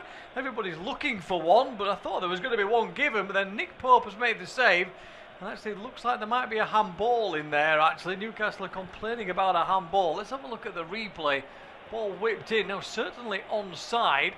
Yeah, it comes off the arm of the Brighton man. I thought it was odd because everybody, including the Brighton players, seemed to stop. Yeah, it's an accidental handball, but it's Mitoma's hand that pushes it towards the goal line. Well, I suppose if the goalkeeper saves that one and they score from the rebound, then obviously they have to decide whether it's a handball. I think it would have been handball anyway, because it goes past him there. It's a fantastic cross from Pascal Gross from the left-hand side, whipped into the box, and he's one-on-one with the keeper there. Why did it? It didn't need to hit his hand. It's a great chance for Brighton, but it just haven't got the sort of the margins with them today. Brighton, as you said early on in the game, they could have been 2 up, but a great chance for Pascal Gross early on. Baleba hit the post. Before that was at 0-0, and then they got 2 goals against them. So I think if you get 1 goal from Brighton now, there will be game on, because they haven't lost this game. They just need to avoid a 3rd goal. There's going to be a free kick here, challenged by Byrne on Veltman. Foul against the Newcastle man, as Brentford have scored the goal from the penalty. They lead now by 2 goals to 0, do the Bees. As Thiago has scored the goal, Mavropanos put through his own net, confirmed now for the first one as Brighton come forward down the left-hand side. Minte tries to drive past the defenders, but just overcooks it, and the ball runs behind for a goal kick. Elsewhere, Barnsley 1, Stockport 1, equaliser for the home side at Oakwell. Doesn't matter at the moment for Stockport, because Luton are losing at Bolton and Plymouth being held by Northampton. So as it stands, the top 6 in League One would stay as they are. Top 2 already sorted, of course. Lincoln up to the Championship as champions, and Cardiff in second to join their South Wales rivals Swansea in the 2nd tier next season. The ball forward from Nick Pope, long downfield, but Newcastle have given it away. Here's Mitoma driving towards the edge of the penalty area in front of Chiao, who blocks his shot as the Brighton winger tried to get the strike in. Good defending on this occasion. Chiao took his time and then made the block. Did well. There's a ball into the area again. Flicks off the defensive head of Chiao. Comes across the box to the right-hand side, where Veltman gets there before Byrne can do so. Byrne pushes it out of play for a throw-in, though. Level with the edge of the penalty area. Throw-in taken quickly into the box. Maybe a chance here, but it's blocked at the near post and pushed behind. And it will be a corner kick. Hinchelwood in space in the box. Nobody picked him up in black and white. It's basically incredible. It's a throw-in by the corner flag, and he does a dummy throw through towards the halfway line almost. And then, now I'm going to throw it into the box. The Hinchelwood acres of space. He could have walked it into the front post. He tries to put the cross in. It's going to get out for a corner kick, but the defending from both sides, it's like they're completely switched off. Certainly is. Some strange happenings at St James's Park as the corner kick comes in. It goes long past the far post. Header comes in from Hinshelwood. He battled with the defender on the far post, got himself free, but heads it miles over the crossbar in the end. Well, it's a fantastic chance again, and again this time I think it's Miley who, I think he slips, and it's a free header. That's a much better chance than the execution of the header indicates, because that is a free header. He stands waiting for the ball 8-9 yards out. It should at least be on target. So yeah, it's what we have in this game. It's great entertainment for us neutrals, and I can just almost guarantee there will be more goals in this game, because both teams look dangerous when they go forward. And here they come again, Newcastle this time with the ball into the box, but it's overhit on this occasion, got too much on it as Willock was racing into the area. He'll pick it up again right hand side, pirouettes away from the box, cross comes in towards the near post, Baleba chests it down into the path of Willock again, whose shot this time is well over the crossbar. Mistake from Baleba inside his own penalty area, but he gets away with it this time. Oh, it's all happening in this game. This time the cross into the box. It's terrible, the chest down from Baleba. And you're just outside the box. What am I going to do? I can head it, I can hoof it. Now I'm going to chest it down to Willock, who shoots over, so to the opposition. But yeah, you can see what he's trying to do. He wants to start an attack straight away by a clever chest down to a teammate. Didn't work. Now ball over the top from Gross. Free kick taken too soon. It's great entertainment, this, Steve.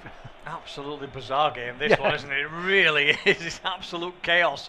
As in League 2, Bristol Rovers have equalised at Notts County 1-1, so County's efforts to get into the top 3 at the moment have been stalled by Steve Evans' side. The old experienced gaffer of the EFL, causing some problems this time. And a goal for Wolves. I was just waiting because there was a VAR check, but Bueno has scored for Wolves, so it's 1-1 against 10-man Sunderland after Dan Ballard was sent off for pulling hair again in the first half. That's three decisions of that nature in the Premier League this season. As the ball out of play for a goal kick to Newcastle. 2-2, 57 minutes on the clock. The goals are Sula on 12 minutes, and then Dan Bird 12 minutes later. And Nick Pope in front of the Gallagate end will clear the ball long, high downfield, right-footed, drops over the halfway line. Mitoma gets there first. Joe Linton gives him a nudge in the back, but the referee Chris Kavanagh happy for play to continue. As it's head tennis inside the Newcastle half at the moment. Eventually it drops for Baleba, who lashes one in towards the penalty area. Pope decides to check back, having gone for it in the first instance.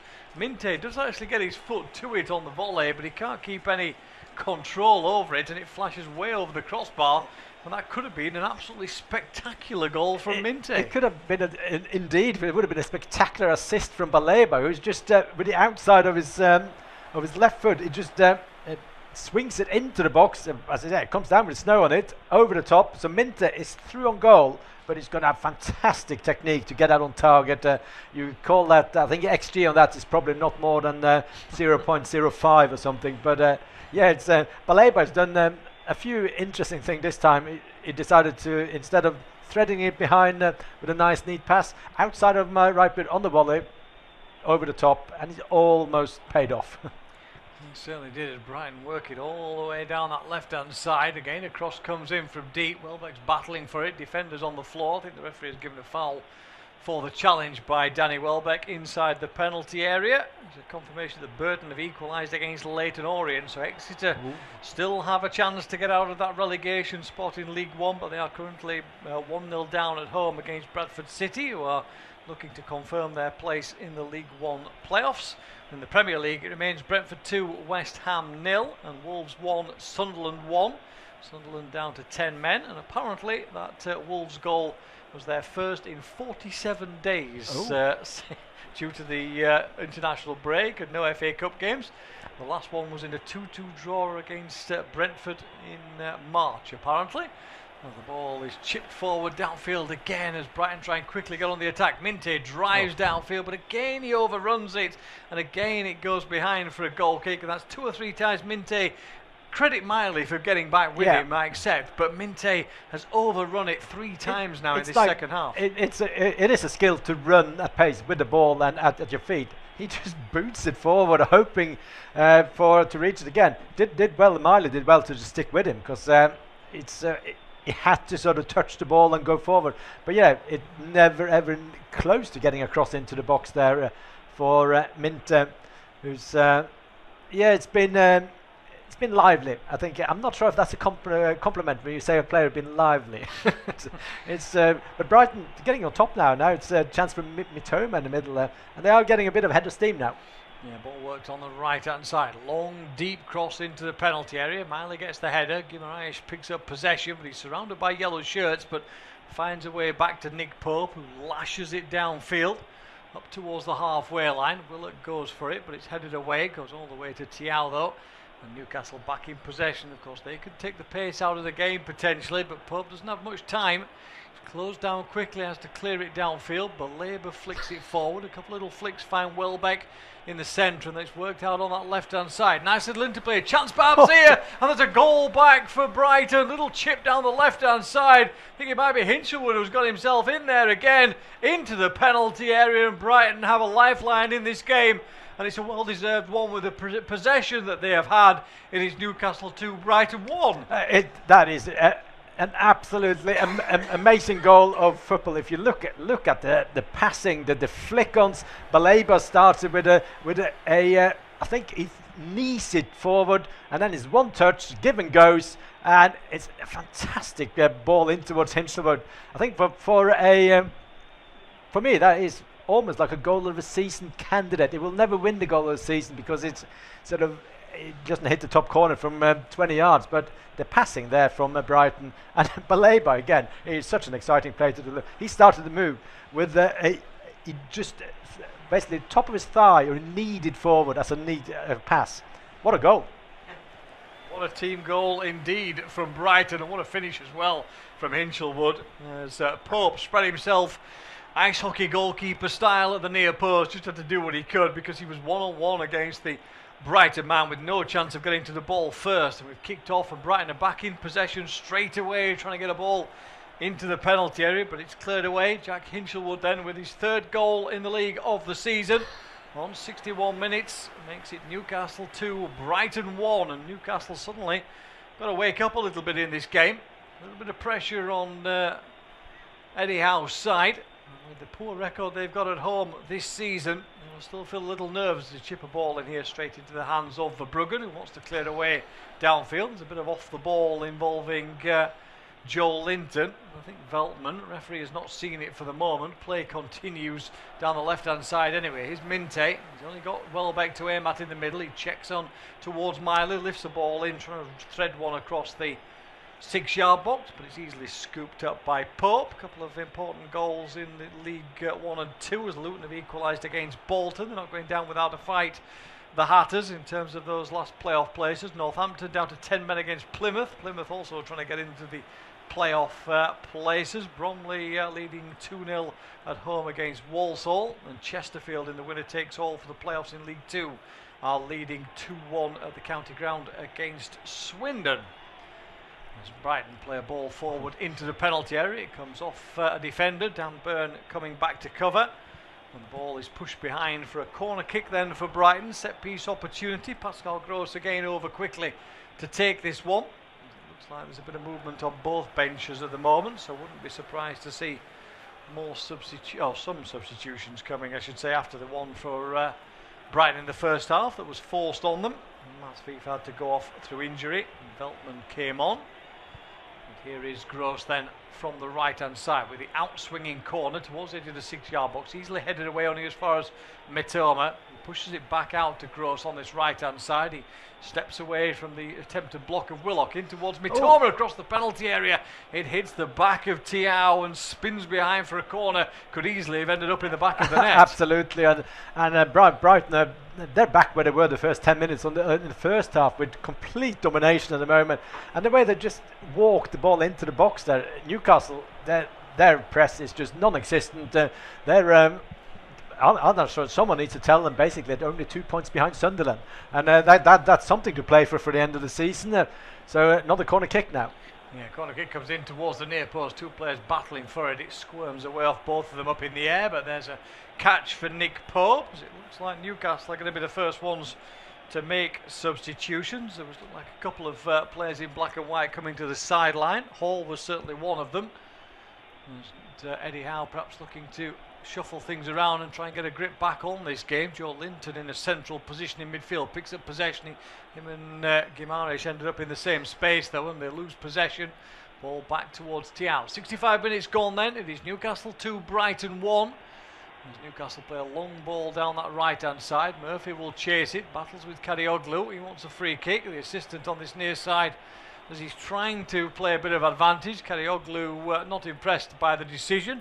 The assistant was literally stood in front of him when he gave the foul and saw exactly what was happening, and he gives the decision. And I don't think I've got a problem with that really, because he was all over Murphy. It's basically Murphy just stops, and he actually has a ball stuck between his knees for some point, and it's one of those. And personally, I think he could just have play on. So that, but you know, he's the assistant referee is basically 1, 2, 3, and he's pointing. I think it's basically the amount of time he's pulling the shirt. So I think overall it's a free kick is for Newcastle on the right hand side. Guimaraes gonna take it out swinging. It looks like it. So Newcastle could do, but getting a bit of more of an attacking player. Maybe have some sustained play in the Brighton's half. Even a goal would be good for them. Yeah, I need to give the defence a bit of a break here as the ball is into the air. A Brighton man gone down. The referee's allowed play to continue though as the cross came in. It's cleared away, then lifted back in much too high on this occasion though. Poor effort from Jacob Murphy on that occasion. And the ball drifts behind for a goal kick. That might be the cue for the changes for Newcastle perhaps. They didn't make it. In fact, it's going to be 3 of them in the end. Visser is another one who's coming over to the sideline, ready to come on. Maybe that might be the end of Asula. It looks like Harvey Barnes will be the third of the trio.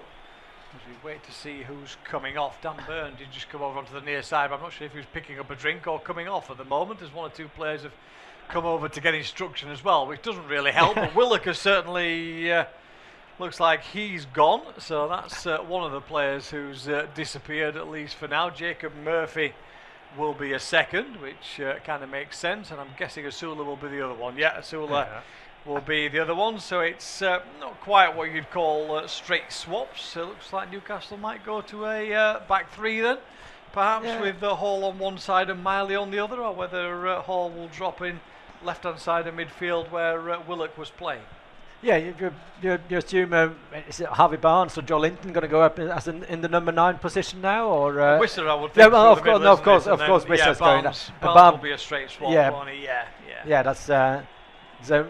Johan Whistler obviously he's had a very poor season due to injuries mainly, so it's good to see him back in play, and Newcastle now on the attack. Yeah, they picked up possession after a slip in midfield from a Brighton player, and it's given away by the Seagulls cheaply towards Joe Linton, left-hand side. Here's a first touch for Hall. Plays a little triangles along with Tonali, but eventually it's pushed out of play by the Italian, and it will be a throw-in to Brighton inside their own half of the field. Looks like Bromley will be champions of League 2. They now lead at home against Walsall by 3-1. MK Dons still being held at 1-1 in their game at Fleetwood. If they win, MK Dons will go up as champions instead.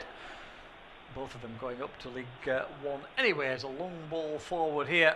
He's a little overhit in the end. Barnes will chase it down, can't get possession. Eventually it's worked out on that left hand side. 69 minutes on the clock then. Newcastle 2, Brighton 1. And Van Hecker has possession. At the moment he's inside his own half. No signs of any movement from Fabian Herzler's bench at the moment for Brighton. they continue to be the side with most of the possession. Long ball by Van Hecke finds its way to Minty. I think Miley lost it a little in the sunshine. Chipped in towards the near post, but it's pushed behind. Good defending in the end from Dan Byrne, and he's behind for a corner though. So another set-piece opportunity for Brighton, but what a ball from Van Hecke towards Minty. Oh, fantastic. And then the cross from Minty, decent. It takes a deflection into the box. Just had a look at the formation of Newcastle. Definitely a back three now with Hall on the left and Marley on the right. Byrne has gone into the sort of central centre half, left centre half position. So, but a corner kick now for Brighton and Hove Albion. 8-2. They're winning on corners. Yeah, eighth corner of the game. This one towards the end of the 6-yard box. Byrne again there with the header, but it's won back by Brighton. Lovely ball from right to left again. Room for a cross here. Whipped in towards the near post. Oh, it flashes right across the 6-yard box. Van Hecke at the far post, nearest to getting a touch. Welbeck was in at the near post as well, but he couldn't get on the end of it either. And Nick Pope breathes a sigh of relief as this one flashes across his goal and doesn't lead to a Brighton equaliser. Yeah, what a chance there. And it's after the corner kick. Kadioglu does really well to get the ball out towards Gross, who took the corner kick. And his cross into the box, it's a perfect cross for me. You just need to anticipate it. Welbeck and Van Hecke both could easily have tapped it in. Pope could only watch it go across the 6-yard box. But yeah, it's still very entertaining game. This, and I have a feeling we haven't seen the last goal in this game yet. Yeah, he keeps promising goals, Eric, and they do keep coming. To be fair to him, he's doing pretty well so far. He did tell you there would be more, and there has been. Oh dear, that's a terrible ball back towards Verbruggen. He's only just got there in front of Visser. As Brighton again almost give away a sloppy goal. They've lost possession here, but Labour goes for it. Newcastle want a free kick, and it will be a foul. Van Hecke is furious at the decision of Chris Kavanagh. And for the challenge on Bruno Guimaraes, more of a collision than a challenge on that occasion. Guimaraes turned round.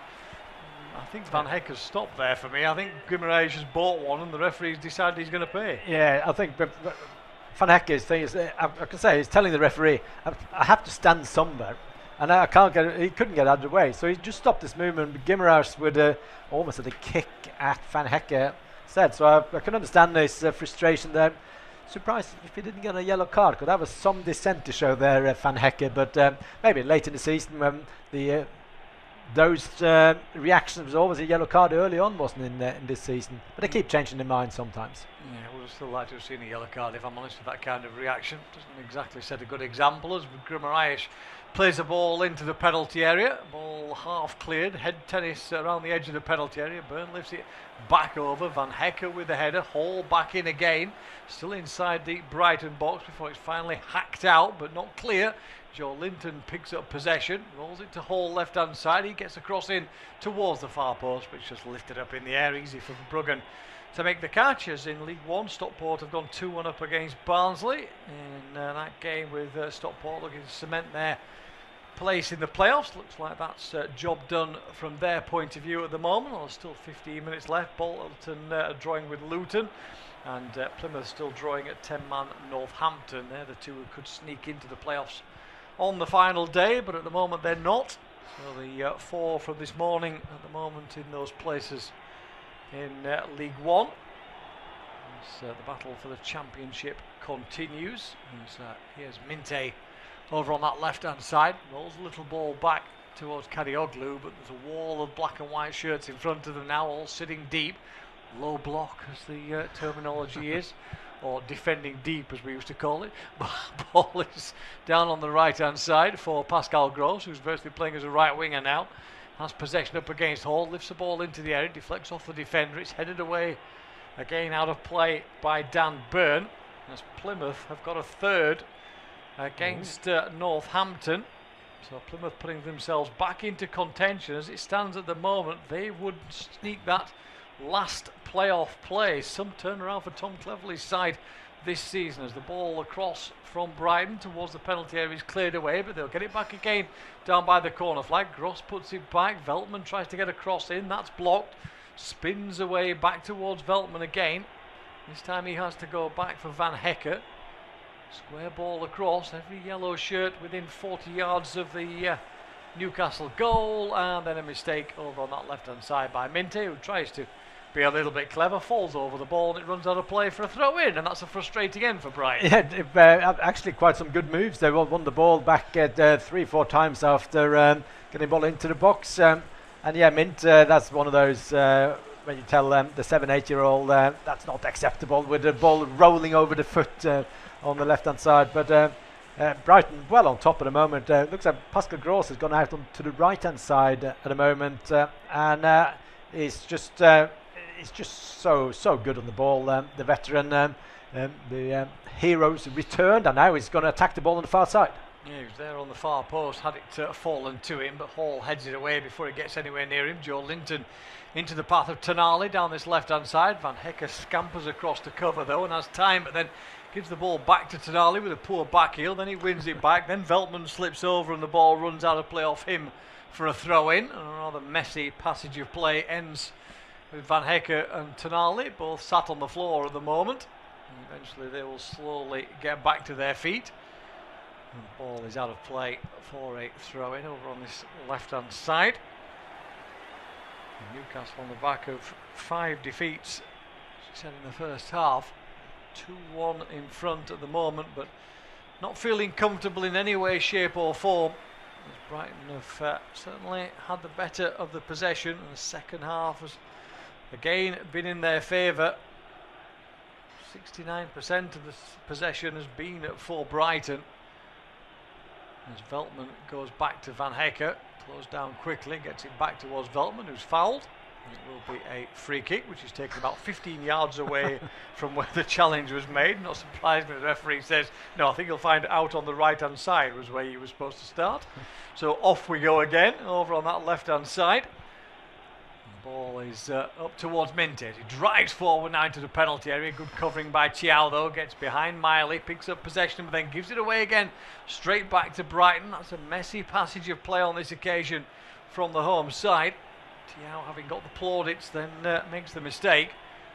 Let's whack out wide to Minte. Can he get a ball into the penalty area? He can, but that's easy for Nick Pope. Comfortable save for him at the near post, and he wants to, well, thinks about getting it away quickly, but then changes his mind. Equaliser for Newport at the bottom side, Barrow.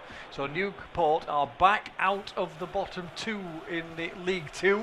Harrogate, I think it is, who drop back in to those bottom 2 places. Look at that. Every bottom 7 in League 2 are all drawing at the moment. If somebody can find a win, particularly Harrogate, they will suddenly rocket up the table and not be in the bottom 2 places. But as it stands, Barrow and Harrogate are the 2 who will drop out of the EFL. That's some exciting stuff in the bottom of League 2. And remember, that used to be really the end of the world going out of the Football League. It's not so much anymore with the conference being such a good league. So I'm not saying anyone wants to go down, but it's being in conference. It's pretty good standard, and still very much a professional league. Absolutely. That's the drama of last weekend in the National League. Could be even more at the end of the EFL season in the final few minutes. 12 minutes to go in our game though. Nothing happening at the moment. The ball's stuck in midfield, and then Guimaraes goes down under a challenge, and it will be a free kick to Newcastle over on that right-hand side. And Newcastle are trying to take the pace out of the game, slow it down as much as possible. There's a little nudge in the back from Karioglu. Not a great deal of contact, it's got to be said. But anyway, free kick then. Nick Pope comes out of his area to take it, as Brighton ready a number of substitutions. We were just saying we hadn't seen much movement from the sideline in this second half for the visitors, but it looks like that is about to change, with multiple changes to be made by Fabian Herzler, as Visser blocks out an attempted clearance, and the ball is out of play for a throw-in on that left-hand side, deep inside the Brighton half. Thought that might be the cue for the change, but no, it isn't. It looks like Brighton are going to take the throw-in.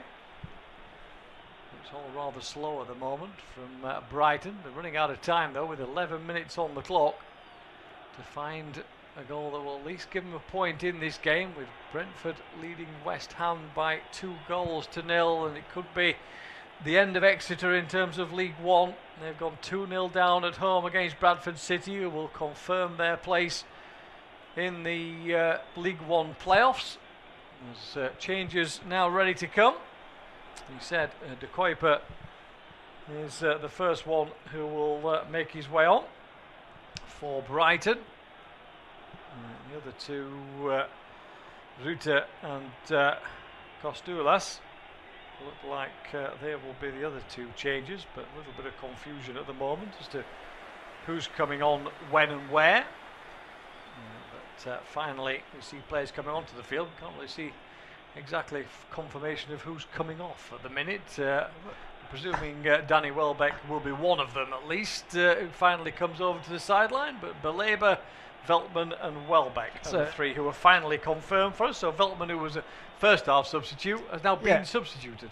Yeah, it's basically forced substitution. It wasn't put on for tactical reasons, so it's almost like he started the game. But it's De Kuiper probably will go into the Belabor role in middle, or Rutte will he go maybe a bit further up? It's all out attack now for the Brighton side. So basically, it doesn't, as we said, it doesn't help that everyone goes for a little chat with the coaches when it's a substitute. I already had Joe Linton and Gimera substituted off for Newcastle early on when they went out there. But that's the three changes. So Brighton just need to go all out attack at the moment. Looks like Kadioglu's gone out on the right hand side of defence now. Yeah, a little shuffle around the pack by Brighton. Then a long ball forward, draws an offside flag and nothing more. There's a third goal for Brentford against West Ham. 3 points look like they're in the bag then for the Bees. So with 8 minutes left to go in that game as well, and a Brentford win of course would leapfrog Brighton, who would be 7th, although Bournemouth and Chelsea and Fulham all still to play later on this weekend. Not quite put Everton into that category because of the goal difference problem between the two of them, but Brentford make it 3-0 and a comfortable victory in the end. As Damsgaard has got the third for Brighton. Still Wolves 1, 10-man Sunderland 1 as Brighton forced back into their own half, try and clear it away, but it's out of play, and Hall will take a throw in quickly towards Wissa inside the penalty area. Tries to chip one towards the far post, gets too much on it though this time. Miley's trying to keep it in over by the corner flag on the far side. The cameraman has decided to zoom in on Visser, even though the ball was still in play. I think our director thought that was going out of play on that occasion, but it didn't. It stayed in, and eventually it has to be pushed away for a throw-in by a Brighton defender over on that far side. I would like to tell you who, but we didn't see, is the honest answer. But anyway, it is a throw-in to Newcastle, down by the corner flag, thrown in short. Newcastle man hits the deck. Referee plays on though because the Magpies are still in possession before it's eventually cleared up towards the halfway line, headed away over on that far side by Botman. Stay in play for Tonali, yes it will, but he loses out, trying to push a ball down the right-hand side. Long clearance downfield, and it will be chased on.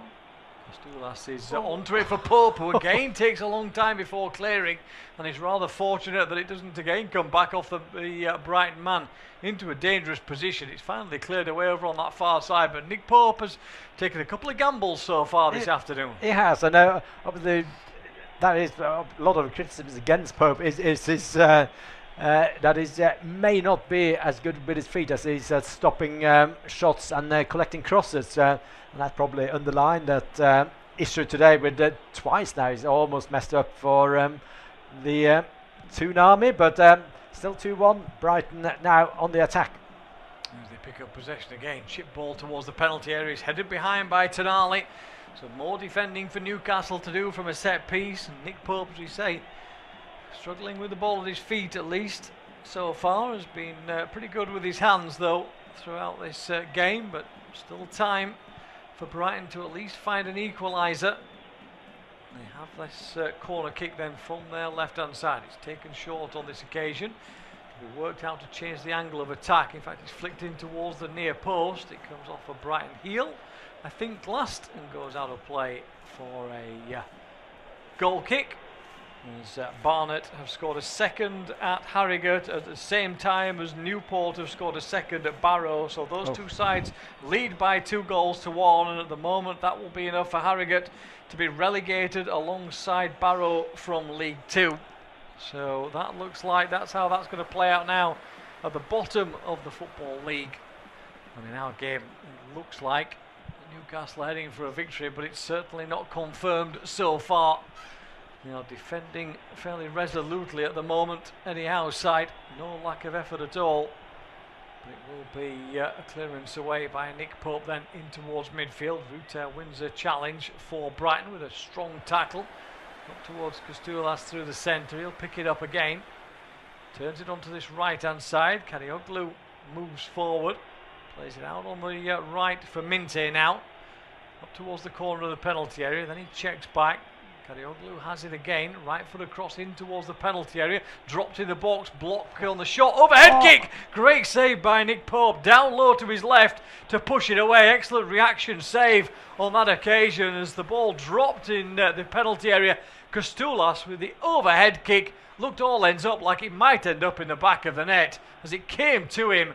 But a good save from Pope. What a great save from Pope, and with good, fantastic acrobatics from Kostoulas to actually get out on target. And it comes after Pascal Gross get a cross in. He controls the ball beautifully, and he had a shot on goal. Hits a hand. They wanted a penalty. Then the next move is the overhead kick. I don't think you can give a penalty from a shot from 2 yards when an arm's just hanging down there. But it might. VAR obviously will look at it, but I think it's just a corner kick. Yeah, I think that will be the right decision. It looks like it may just be being checked, as we said. A little bit of discussion on the sideline with the fourth official, Bobby Madley. There's a yellow card somewhere in there for somebody. That might be for Fabian Hertzler then, was it? Over on this near side. Maybe have said something to the fourth official that he shouldn't have done. Brighton bench at least. Yeah, somebody over there. Not exactly sure who. But anyway, corner kick then to Brighton. Deep towards the far post. Headed back in. That'll be a simple one for Pope though, as it loops harmlessly into his hands inside the 6-yard box. And he comes up towards the edge of the penalty area. Bowls it out onto this left-hand side. Excuse me, while the ball is worked across towards Hall then. Chips the ball down the line. Dan Byrne has gone forward over the halfway line. He's lost possession and Brighton come back with it. And it has to just be dropped off into the path of Van Hecker, who races up over the halfway line. There's an urgency for Brighton. That's going to be a foul and a yellow card for Visser. There's Van Hecker, who's taken 1 or 2 so far excuse me, this afternoon. Ends up with another foul and fairly obvious free kick and yellow card for Visser. Well, Visser just deliberately I'm going to just run into Van Hecker after he sent across the ball. So it's a free kick and a classic striker. I'm going to let you know I'm here tackle. More like the defenders I used to do that to attackers, but this time the other way around. Yeah, not the most subtle of challenges on that occasion. As, Brighton will make another change here. Hinshelwood goes off and Dunk will come on. Which is an interesting change in itself in terms of set pieces.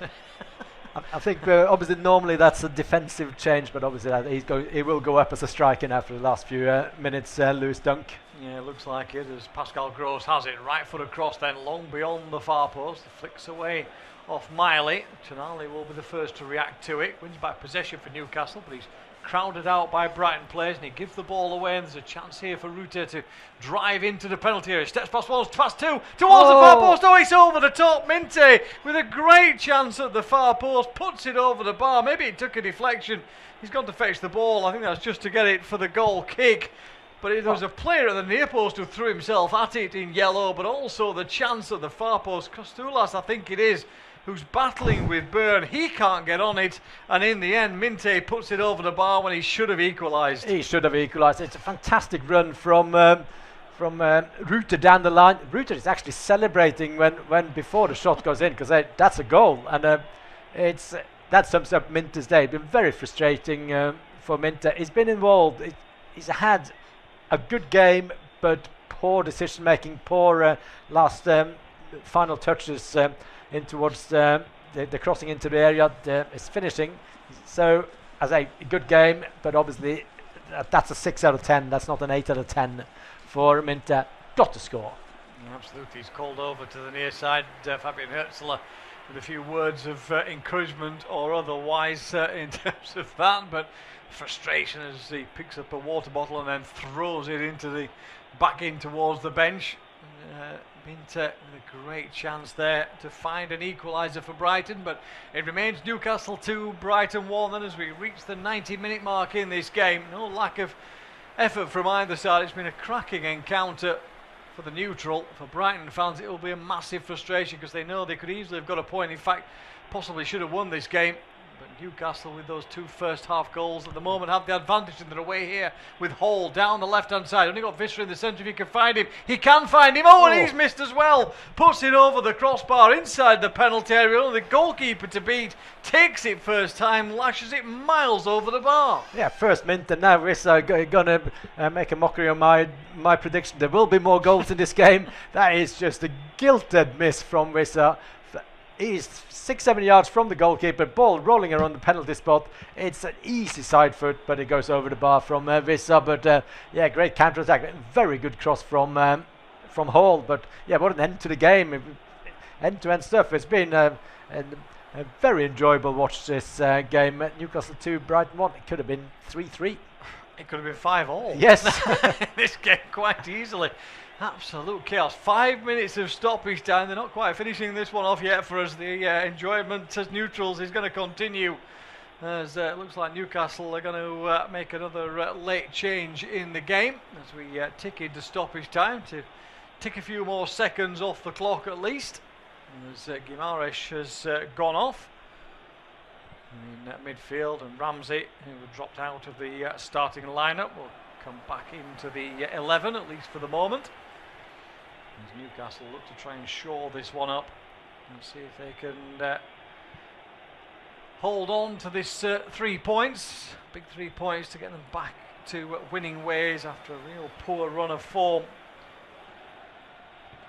Just one of those last 5. Dramatic late goal in League One in the playoffs. Stevenage have scored against Wigan in stoppage time to get themselves back into the playoff positions at the expense of Plymouth, who are 3-2 up at Northampton, as Van Hecker is going to be pulled up for a yellow card here for a challenge on the halfway line, which leaves Harvey Barnes on the floor. Van Hecker sliding across to try and get in there, didn't make it, and therefore it will be a free kick to Newcastle and a chance to tick away a few more seconds. We are 2 minutes of the 5 of stoppage time have been played.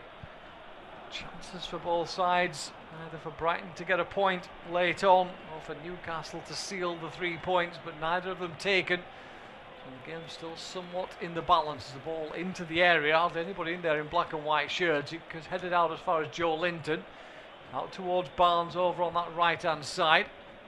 He'll pick it up again. Is he offside? No. Play continues. Exeter have pulled one back against Bradford City. Probably too little too late for Exeter at the bottom of League One, as Newcastle forced away towards the halfway line. No immediate outlet at all, but they've given possession away here, and Brighton will stream forward over the halfway line. Poor ball downfield, though, he's cut out on this occasion by Botman. And forward come Newcastle with Tonali over onto that right hand side. Barnes, as always, the ever-willing runner towards the corner of the penalty area. Short ball to Ramsey. Back out wide for Barnes again. Turns away from a couple of defenders, just keeping possession. Ramsey, great run from him. Could be a foul. Referee allows play to continue, though, because Tonali is going down, although he's now heading for the corner flag as well, as he's running out of play. Now he keeps it in, but he can't win a corner kick. Pushes it straight behind for a goal kick.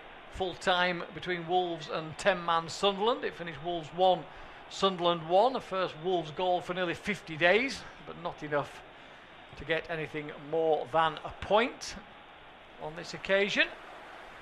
So it will be a chance for Brighton to clear downfield. They've lost possession though here Joe Linton has to check because Visser has gone offside. Joe Linton's going to drive himself into the penalty area, cuts across, and he lashes it right across the face of goal. Now the goalkeeper or striker's able to get a touch on it, but for a second it looked like Joe Linton was going to seal the deal. Yes, he did so well that Joe Linton. Visser has gone offside position, and so instead it just kicks the ball in front of it. Unlike Mintes has done that many a time, he actually kicks the ball in a nice direction, and the shot should be better. I thought that was a phenomenal play. Good vision to see that Visser was in an offside position. And now Brighton, last chance with a cross into the box, but Newcastle 2 chances now to get seal the win, and they're going forward again now. This it's end-to-end stuff now with Miley on the right-hand side. Will it just go down the corner flag? Inside instead towards Ramsey. Goes back out wide again for Ramsey on that far right-hand side. We're just about the 5 minutes up, just a bit of change left, plus what the referee adds on for the substitutions in the added time. Luton have gone in front at Bolton, but it won't matter in terms of the playoffs with Stevenage's late goal against Wigan. The ball forward here, long downfield. Van Hecke's lost it. Visser is in the penalty area. Verbruggen comes to close him down. Does he bring him down? Play continues because the ball is back with Harvey Barnes, who smashes the ball into the roof of the net. Job done late in stoppage time. A breather and a big smile from Eddie Howe on the sideline. Smiles as well from Harvey Barnes as he smashed it into the roof of the net. It's all 3 points for Newcastle then. It's Newcastle 3, Brighton 1. Yeah, it just sums up this game. It's been a crazy game from start to finish. This time it's a poor header in towards the goalkeeper, and Visser just picks it up. He's one-on-one with the goalkeeper. It goes around the goalkeeper. It gets fouled. I think it might have been a penalty if Barnes hadn't scored there. But looking at that again, it's Van Hecke who just puts a pass back to the goalkeeper. He just falls over. And Visser does really well to get it. It's clear. I think it's almost a penalty if it's not fallen to Barnes. But what a finish from Barnes! It's like, I'm just going to smash it. Yeah, he didn't. Well, he did stand on ceremony a little. He did really well actually to turn away from the goalkeeper and defenders who were coming across the penalty area, and then he absolutely leathers one into the roof of the net. No hanging around, as Eric said, with 2 defenders between him and the goal. Smashes it in, and what a finish that is for Newcastle. And as you say, a chaotic game at St James's Park. Could have been 6-6 quite easily, this one, but it will finish with a victory then for Newcastle. Just the final few seconds to play out as Jason Tindall, Eddie Howe, Dan Burt all embrace on the sidelines. Big smiles all round, not surprisingly, from the coaching staff. It's been a tough few weeks over recent weeks for Newcastle. As Brighton kick off, that's the last touch of the game because the referee Chris Kavanagh blows the final whistle. Victory then in a topsy-turvy encounter. Brighton dominating possession, but it's Newcastle who take the 3 points full time. Newcastle 3, Brighton 1.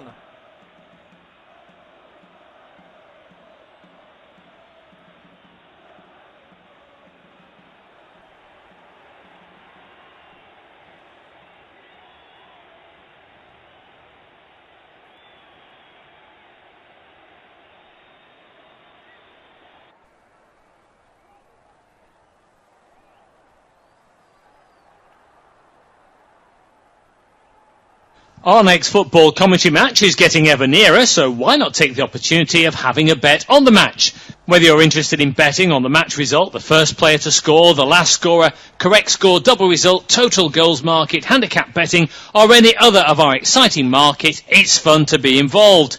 Don't forget, when the match kicks off, you can sit back and enjoy superb independent studio commentary while also enjoying our in-play betting opportunities. Good luck!